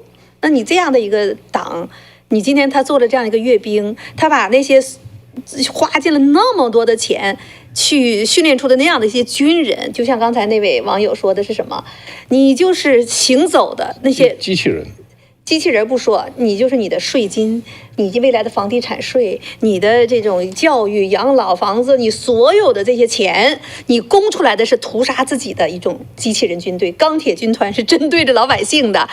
其实今天我看到中国有一个中央电视台又开始了，要开始倒查香港艺人的30年的税。然后为什么呢？旁边老网友扒出来贴出来，他有一个统计表，国籍有没有绿卡，然后呢宣传什么呢？有叉和勾，对93阅兵转没转发，转发的是打勾，没转发打个叉，然后呢打叉的那个全都是红色的，要倒查30年。他们说看没有在自己的，因为他是名人嘛，艺人嘛，然后现在呢要查这些香港艺人的这个30年的税了，因为没有转发。我瞅了瞅，咦，成龙居然也没有转发。转发分2种，一个呢是转发阅兵的，第二个呢转发相关的帖子。那也有的，我看看，成龙还在这里头，真这样啊？我就拿阅兵来看他的政治取向是吧？然后不正确就要查你30年税。我估计这是下面的人干的吧，不是中央电视台吧？中央电视台公布了这个消息，倒查30年，但是原因没这么说。然后呢，网友呢把这个拿出来了，我看起来不像是。因为你没有办法弄这样的，有这个统计的，是有统计表的。管宣传口的人要收拾这些艺人的情况之下，这是一个衡量的指标。你爱不爱国？你有没有宣传93阅兵？而且这回要倒查香港艺人30年，还有台湾的。只要你在中国大陆的，你有代言的，你有这个账号的，你有粉丝团的，都在这个名单上。那没有呢？没有就不查了。那你抓不着他把柄，他怎么查？他为什么到香港查你倒查30年？他到台湾他也查不着啊？不是查得着。你知道共产党在这个打内战的时候啊，去收税，他是收税从义和团开始收起。啊，对，这很多啊，教堂啊，天主教教堂啊，从义和团听说过，是不是雷震远的那本书？对，那个书有，还有他写到的是一部分，还有一些没写到的。哎呀，那个收都是收几十年以前的，就是他想收你的钱，他名目有的是办法啊。没错。这个我觉得香港的。这个查一查会非常有意思，因为现在的很多真的赚大钱那一批人都是特别啊，就是亲共的，因为中央电视台没有说给他打勾嘛，那就是所有人都要查。我是同意他们去把所有人都查一查，这个很好。所以呢，9月1号的社保呢已经开始强制上路了，然后呢大撒把的钱也撒出去了。93阅兵呢也向全世界昭示了，我们现在就是要跟俄罗斯跟这个。金正恩就是要在一起，我们就要同框。然后呢，人家各个国家也读出来了，读得非常准确。习近平准确地传达了中共你们要干的，大家也看明白了。那今天的这个川普说了这么一句话：我跟习近平关系很好。我跟金正恩也是好朋友，接下来两三周，普京也是好朋友，对，跟普京都是好朋友。接下来两三周就来让我们看一看吧，到底这好到什么程度？怎么解读他这句话？反正川普就这样了。那他大家现在明白了哈。他说谁是他好朋友，那个人就得小心点了啊。他从来不说他真正的盟友是他的好朋友啊。这是他的方法，因为他要跟这帮人打交道。他就要说那个好话，就给对方希望，给对方安慰。但是下手他是不容情的。我怎么觉得他像东北的这个很多做生意的方法一见面哥们儿喝酒，咱们好哥们儿，然后摸个刀子，关系深，一口闷了，然后就刀子摆桌上。其实川普在国内也是啊，那个叫什么？上次什么来着 ？Christmas 的时候啊，他也说祝我的政敌啊，他是民主党哈，祝他们都这个叫节日快乐啊，这个那个的，最后再刺人家一句话。就川普就是这样子的，他就是说话软中带硬，对不对？硬中带软，他绝对不把桥烧了。他不站在一个就是一个很简单的一个这个对错的取位，因为他是一个商人就得跟所有人打交道啊，而且他特别，我觉得对独裁者打交道，他是真的是有他一套的，他对他们特别重视，特别知道我要说什么。就他的盟友，反正是朋友嘛，对不对？他反而比较马虎一些，但迄今为止也没有错啊，手法是 OK 哈，因为包括说他在关税啊这方面对他的欧盟很强，对不对？很硬，没有翻船，你看到没有？对，人家最后想想看，OK， 你也没有很过分的，还是有道理的。虽然我会损失很多，但是你要的东西是有道理的。对，而且这个欧盟后来好像还把他这个原来计划收的这些关税又给取消了。所以我觉得这也是非常有意思的地方。是，所以这次我认为哈，这次93阅兵之后，我觉得中共他这次搞的那些个名堂哈，我觉得什么3个人同框啊，现在搞的这个什么这个石山说的这个世纪照片，我觉得每个人就算了啊，每个人知道你就是这一伙的，但是我觉得最刺激的就是欧盟。对，今天刚刚出来一个消息哈，那个英国每日邮报啊，每日电讯报说这个。中共 supply 大概5000万美元的，种的什么微晶片呐、什么是碳纤维啊，全都是造无人机的，给俄罗斯。他说我们现在认得清清楚楚，他们就是站在那一边的，不管他们说什么。所以欧盟我觉得经此一役啊，现在欧盟真的要武装起来了。我觉得大家说实话啊，就不是说实话，我们就看得出来，欧盟真的要武装起来了。所以呢，他要成为一个军事强的阵营。所以呢，我觉得这次。实实在在在外交上，中共损失最大的就是把欧盟真的逼到了对面去，对立面去。但是我觉得习近平看那样子，他根本就不在乎这件事，不在乎，他不在乎。但是呢，昨天我还跟这个高杰讲，我说这个接下来的话，这个1-2周就看这个川普，他绝对会去收拾这帮人。至于什么方法来讲的话，他可能就会，也许的话，有些人有些拉，有些打，有些什么方式，对吧？可能或者试着再去做一些这个事情。但是呢，他绝对不可能眼睁睁的看着这么多这个邪恶在那儿呢，好像趾高气昂的站在这个城楼上，最后再联合起来，比如说他们在欧洲或在其他地方去搞一些这个事情，他绝对不可能允许。下面美国要出手呢，我觉得他要出手的话，那跟欧盟就是同进同退，因为。这场阅兵已经把欧盟逼到跟美国一个阵营，就是逼到美国一个阵营了啊，所以共同的敌人就展现在面前。所以呢，就是在政治上，在外交上，习近平做的真的是非常的蠢到没边儿了。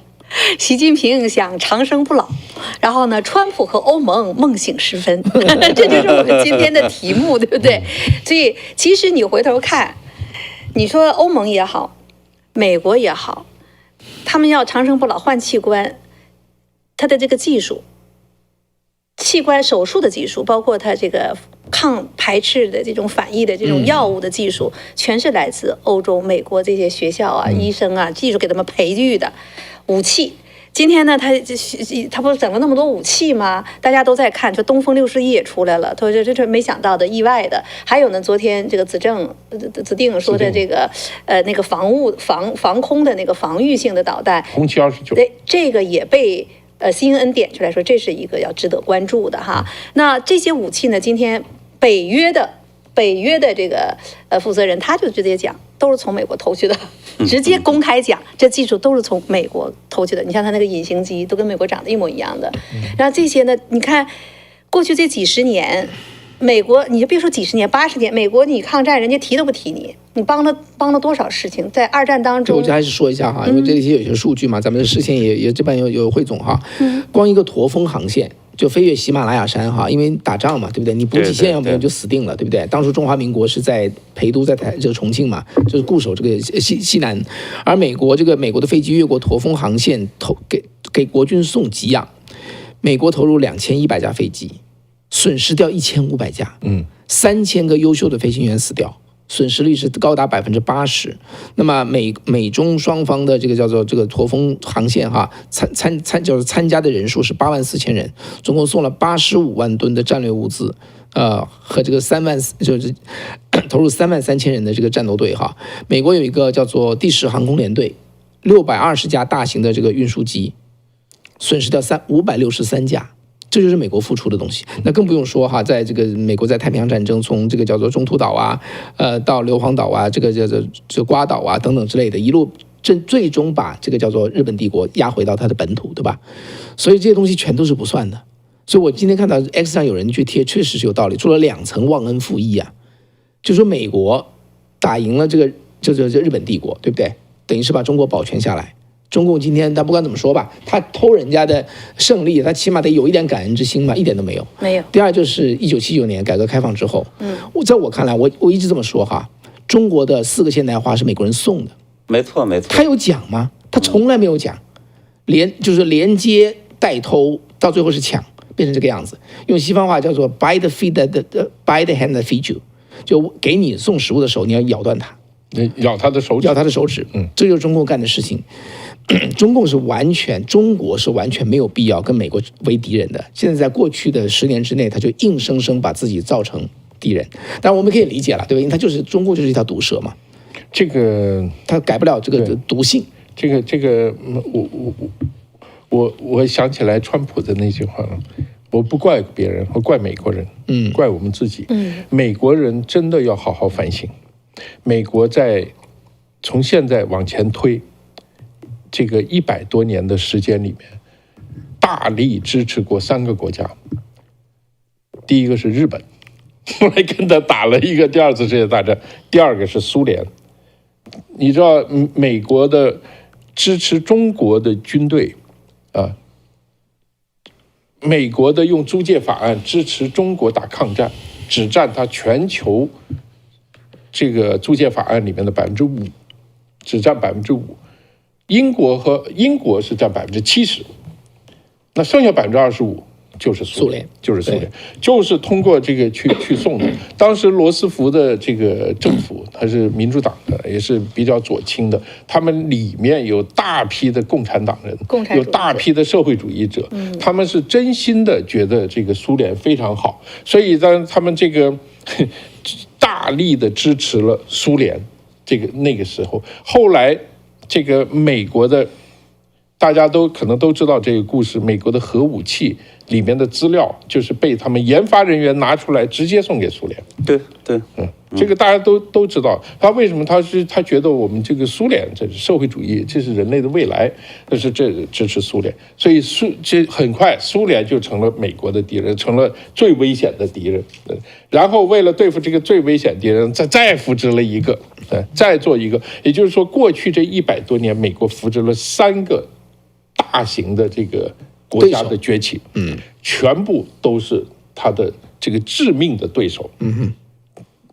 那个你知道，日俄战争的时候，美国人是帮助日本人的，帮日本人觉得日本人这个民族挺好，所以那时候搞得好到什么程度？好到日本人送几千棵樱花树给拉过来，拉到华盛顿给种上了。华盛顿的樱花树是那个时候来的。对，就那个时候，因为关系太好了，好到就是说日本人感激的不得了。我们把我们最漂亮樱花种的树，拉过来，结果到美国水土不服，还是长病了。日本人再挖起来又拉回去，再挖再补充回来。所以现在华盛顿的有樱花节，那是跟日本有关。是跟日本有关。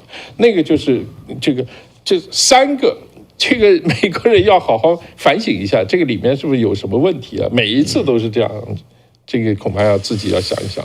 他现在应该是在反省。你看，美国的我们说这个，就是说。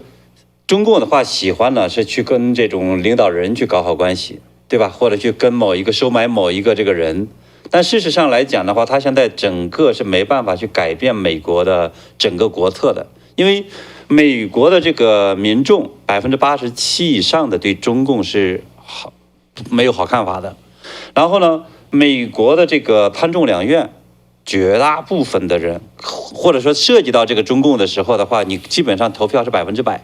对吧？就反共的一些法案，所以这个你要把国会的人，你几百个人你全部改了，你才可能改变对中共的这样的一个态度。同样呢，我们说这个美国的这种政府，他以为摆平一个总统就行了，所以当时的这个川普下去之后，他拼命的去跟那个拜登去搞好关系，但同时呢，又在这个阿拉斯加。在那儿去训他，我们绝不吃这一套啊！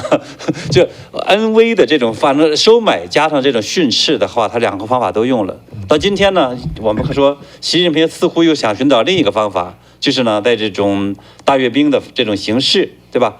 通过这种方式去拉拢更多的这种我们说邪恶轴心国的国家，加上一部分的就是跟中共的这种经济。利益各方面的话，看起来就走得比较近的一些国家，试图呢去跟美国去分庭抗礼，所以我觉得这个其实在他来看，这是一个我挺有办法的一个这种路子，对吧？因为他觉得他自己强大，甚至呢觉得自己有这种核武器，美国奈何不了他。但是呢，我觉得这个蠢就蠢在这儿。其实你倒可以回去看这个贸易战，看这个。二战之后的这个整个世界历史，几乎所有的这种世界上的主要的这种我们说技术啊进步啊，或者包括这种基础设施，包括金融基础设施，就所谓的 SWIFT 的系统，对吧？这些来讲的话，通通是美国建立起来的，通通的话呢，都听美国的指挥，所以呢，他以为拉这么几个小兄弟就可以去跟美国去作对了。我觉得真的是一个非常可笑的一件事情。反正总体啊，我觉得这个93阅兵真的是一个对中共来说，咱们客观的说哈，是个大大的败笔。对，他把自己国际上剩下的一点呼吸空间全部挤掉。然后又在国内现在各方面又是一个叫做什么来着？implode 哈，就内陷。就往里炸的那个状态，所以呢，我觉得不管中共现在你看他如何趾高气扬的，那么这个气势很凶的样子，现在他内外的呼吸空间都没有了，往下我觉得真的是命不长久，我们就看吧。对，最后呢，台湾的朋友们要说一下台湾这边啊，然后在说台湾这个之前呢，还是拜托我们的观众和听众朋友们给我们点击一个订阅好不好？然后呢，给我们点个赞，然后呢，那个艾特的后边什么高阶时光啊。彭读天下呀，方伟时间呢也可以。彭什么？彭观天下。彭观天下哈，都是我们的各自的频道，大家可以点进去，然后呢去点一个赞啊。然后刚才我非常感谢我们的观众朋友们一直在给高杰祝贺生日，的确9月3号咱明年记住哈，都是抗战胜利的那个日子。然后呢，在这里边所有赞助的朋友呢，今天高杰也非常非常的感恩。刚才我看到我们的订阅数已经现在，刚才我开节目之前是19.7万，现在已经超过19.8万了。19700，1万，对，1万，我的目标是19.8万，OK， 这数字不好，19800了。现在我们再使使劲儿哈，我们一定要冲过2万，那就拜托我们所有的观众了，还差200。差200，是加油加油，拜托拜托。哎，那今天呢，其实中国和台湾这边，他在9·3阅兵之前特意飞战机啊，对台湾又进行了一轮威胁。昨天呢，我们讲了讲，然后呢，这中间啊，台湾的空军的这个驾驶员和中共的驾驶员在空中已经对呛起来了。然后呢，这他们互相都能听到的哈，说话，对，都能互相喊话的，对。他有个公共频道，对。然后呢，中共的能放吗？有声音吗？大点声，我们现在可以听得到，大家可以听一下。我们。就等着打你吧，哪一天炸你去。习近平先你写的吗？不被知道自由为何物吗？中共军机持续袭扰我空域，军事粉专甚至在8月29号记录到疑似两方飞行员空中对呛，最后气得解放军无力正面回应，直接爆粗口。早点把这个台湾干掉算了，你站得起来再说话了，好不好？一辈子都跪着，为共产党努力，还不是要站起来？这是昨天就他们都呛起来了哈，就台湾这边。然后我们昨天也讲到了嘛，洪秀柱哈跑到台湾，跑到中国大陆这边去阅兵去，那这又是一个表现。其实呢，在整个的这个过程当中，我们看到的呢，就是台湾9·3，它叫做军人节，叫军人节。然后呢，我们今天早晨在湾区的广播当中啊，就是很多的一些听众朋友，他们就在讲，他说他们更喜欢这个。国民党就是中华民国的叫做军人节，它不叫可能看没有那种宏大的那种，它是真的在这种胜利之后呢，去悼念那些付出生命，甚至是毁掉家庭啊、毁掉身体的这样的一些老兵们，包括美国都是老兵节，对不对？他没有说我胜了，他不这样去。他在中国古代的时候也有这样的说法。其实不像现在我们所看到的，你在中国的那个礼书上面，你打了胜仗也要按丧礼，就是死人的这种方式庆祝胜利。死人的方式呢，就是比如像将军，你要站到右侧，不在左围上，是右围上，是反过来的，跟活人的这种礼仪是反过来的。您打了胜仗都要以丧礼的这种方式进行纪念和庆祝，而不是说现在啊胜了怎么地，不是的，那是多少生命，多少血肉。撒在那块土地上，那才填平了这样的一场战争。所以你就看到呢，在台湾方面，它也叫军人节。然后呢，在空中中共还在威胁台湾方面，这也是一个非常有意思的看点。还有呢，中共呢，他是在吹牛嘛，他说在美国国防部长中国方面以已读不回的方式2度拒绝了美国防长要通话的这样一个说法。这2天一直在吹牛说我们不去的。我们方伟经常核实消息来源，你有核实吗？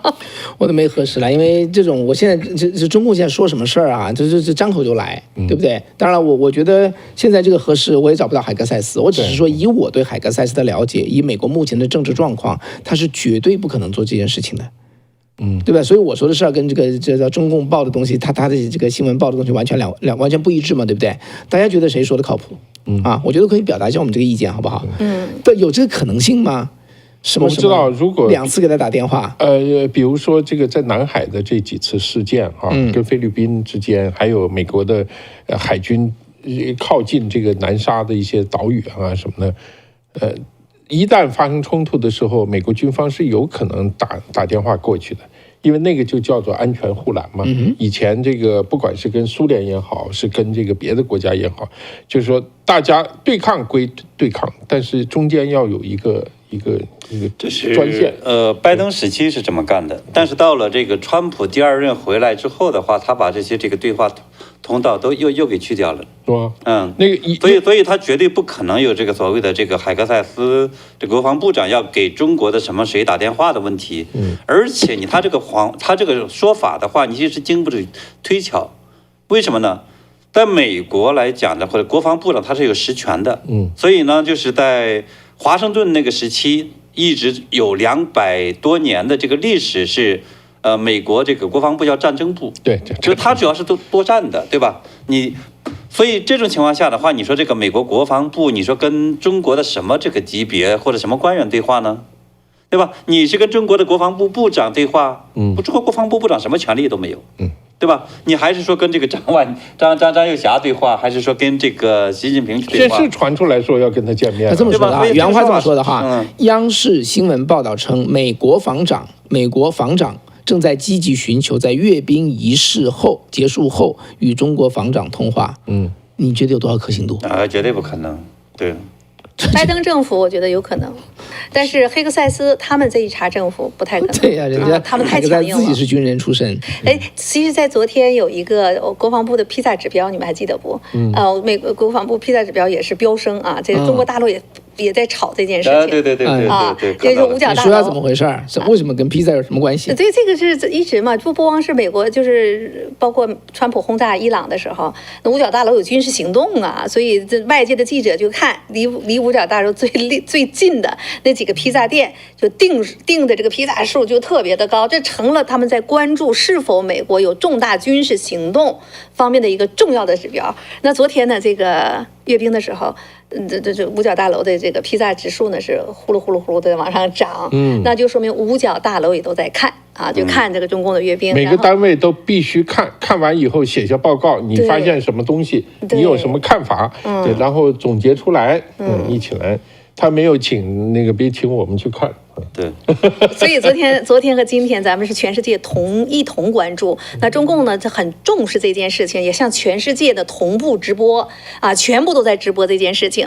最后还有一些细节，我觉得蛮有意思的，就是金正恩走了之后，在天安门广场上，一个服务员使劲擦他那个凳子，不知道你们有注没注意到这个细节？我看了一下，那个服务员的话，一看就是朝鲜人。是吗？对，一看就是朝鲜人，他朝鲜的那种，我们说他那个士兵或者他那种精气神儿，或者他那个体型，非常明显，所以我一看他这个啥就是什么呢？这个，像这种朝鲜呢，或者有些独裁国家，他们非常担心这个领导人的这个叫做生物特征，被这个外边泄露掉，特别他最担心的不是跑美国来，你比如跑到美国来，他可能还不担心。他最担心的是，就是恰恰像这个中共这种政权，他掌握了这个金正恩的，比如什么健康问题，然后呢，什么时候可能什么病，对吧？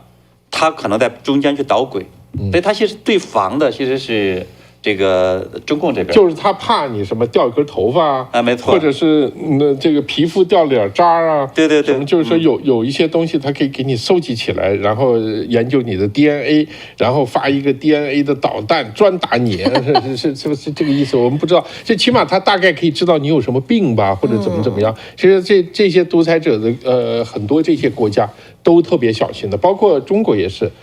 出访的时候，家具全都带着，大便小便全部带回去。现在走是金正恩，听说也是这样，他那个火车嘛，他都不在外面住啊，都在他那个车上去住。这个倒挺好的啊。他昨天的那个金正爱嘛，他那个女儿也没在天安门城楼上出现。是吗？没有在天安门城楼上啊，大家也都在分析他是怎么回事哈。他就说怕抢了一些风头吧，有这样的一个说法。可能习明泽带他去玩去了。你别说，习明泽也没，咱也不知道他是长什么样。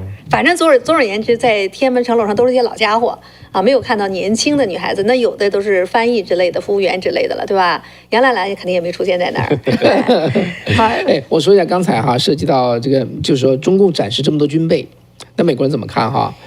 这个不是直接的消息，前2天的消息讲到说，这个针对中共不断展示含有新型无人机和叫做超音速导弹在内的先进军力，美国叫太平洋舰队的叫做空军司令叫施耐德上将，他就说我们对此毫不畏惧啊。我们将继续保持我们的技术优势。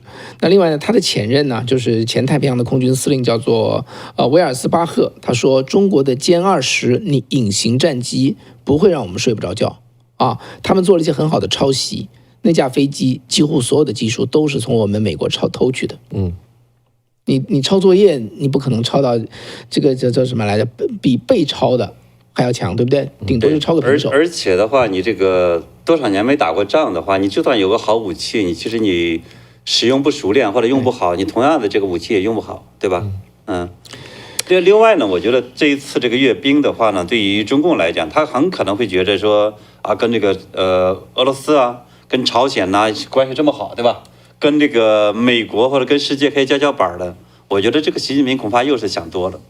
因为就在2023年的时候，这个前国务卿蓬佩奥他写过一本这个回忆录，叫做永远的话呢不会让这个一寸，就是为我所爱的美国而战，对吧？他写了这本书，那里面就披露了一个消息，就跟这个金正恩有关系的，特别有意思。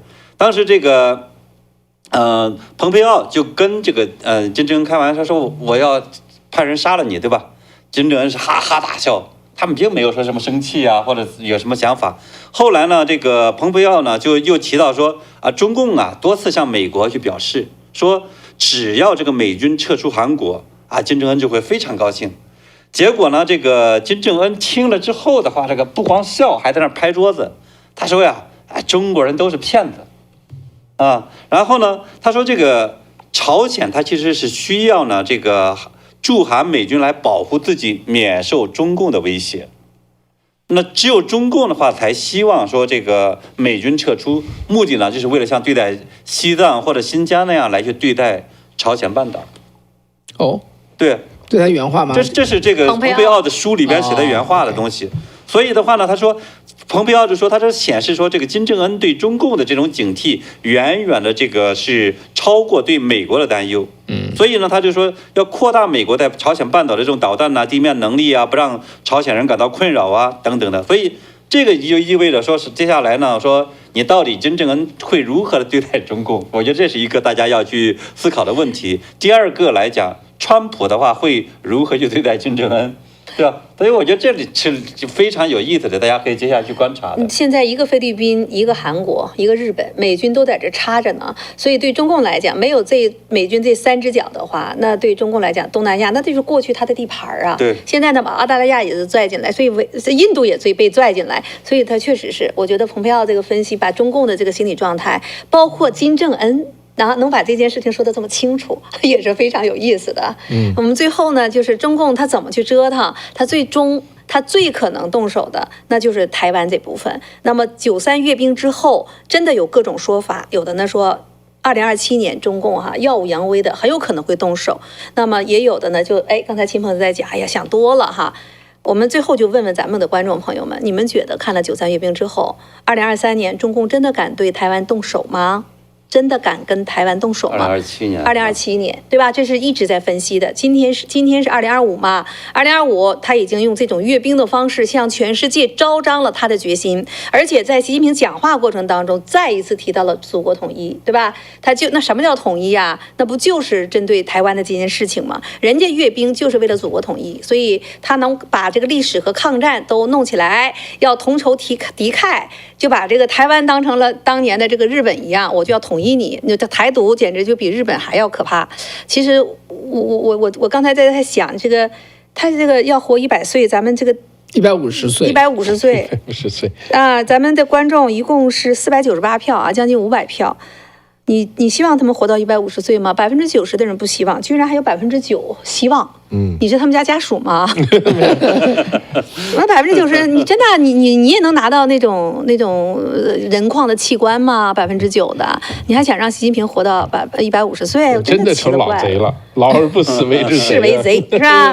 真有9%，你说真是哎呀，太有意思了。那最后呢，就请观众朋友们自己您判断一下，2024年他们会对台湾动手吗？会。打一个1，不会呢？2024年，2027年会就打个1，不会呢就打一个2，好不好？那最后再次拜托咱们忠实的观众朋友们，给我们的频道呢点击订阅，然后我们赶快冲到2万，一个新的频道这么快冲到2万，离不开你们所有人的支持，再一次感谢所有人。好了，那咱们都去叫票，石山加油，使劲儿！对，加油！这一加油，一用劲儿就是这时候。方伟，人家麦克 Zoom 说方帅哥都已经话少了，都被高杰抢走了，快多说几句。没有，谢谢大家支持啊！确实，因为再说一遍吧，因为这个频道叫早安中国嘛，目的就是让这个在以后中国的早晨这个节目能长长久久在那里。现在因为我们这个汇集这些资源还不太够所以每个星期只能做3次所以希望大家继续的支持，无论是怎么支持订阅、点赞、给我们捐款就是说分享给更多的朋友，都对我们的支持。真的，这个节目以后长长久久，每天早上要在中国大陆就是说服务大家，来捕捉中国大陆和跟中国大陆相关的世界所有的大事。所以我们的节目还是通过广播还播吗？播，当然到中国，对的，短波还在播。OK， 对，对，西方之声呢是唯一还在对中国大陆做大规模这个短波广播的电台。那么到今天还是这样子，大家想想看，这都是国家才能做的。对，没错。以前是英国广播公司不做了，澳广不做了，法广不做了，对，德国之声不做了，现在是这个叫自由亚洲电台不做了，美国之音我不知道还做不做。但不管怎么说，它的规模绝对没有一个民间的电台的规模大。这就是有的时候你就是一直坚持，你知道吗？没错。对不对？20多年了，2006年的时候，我们率先的报道了这个活摘器官的这件事情。20年过去了，现在你们看到了。如果那个2006年的时候，大家能起来去制止这件事情，美国、欧洲的这些科学医疗界能够不再传授这些技术，那今天的中国人是不是还会安全一点？现在2025年，人家普京他们都已经是笑谈风声之中啊，将这种器官移植跟他们150岁的长命100岁的都联系到一起了，这真的是中国人的一个悲哀，因为他们没有摘别的国家人的器官，对不对？像这些消息是真正有这种道德、有勇气的媒体和记者能够揭露出来的，而揭露这些的记者和人呢，都是受到一些威胁和追杀的。那么这么大的勇气和道德，这么多的新闻事实，如果早知道中国人能更加觉醒的话，那今天的中国会是什么样子呢？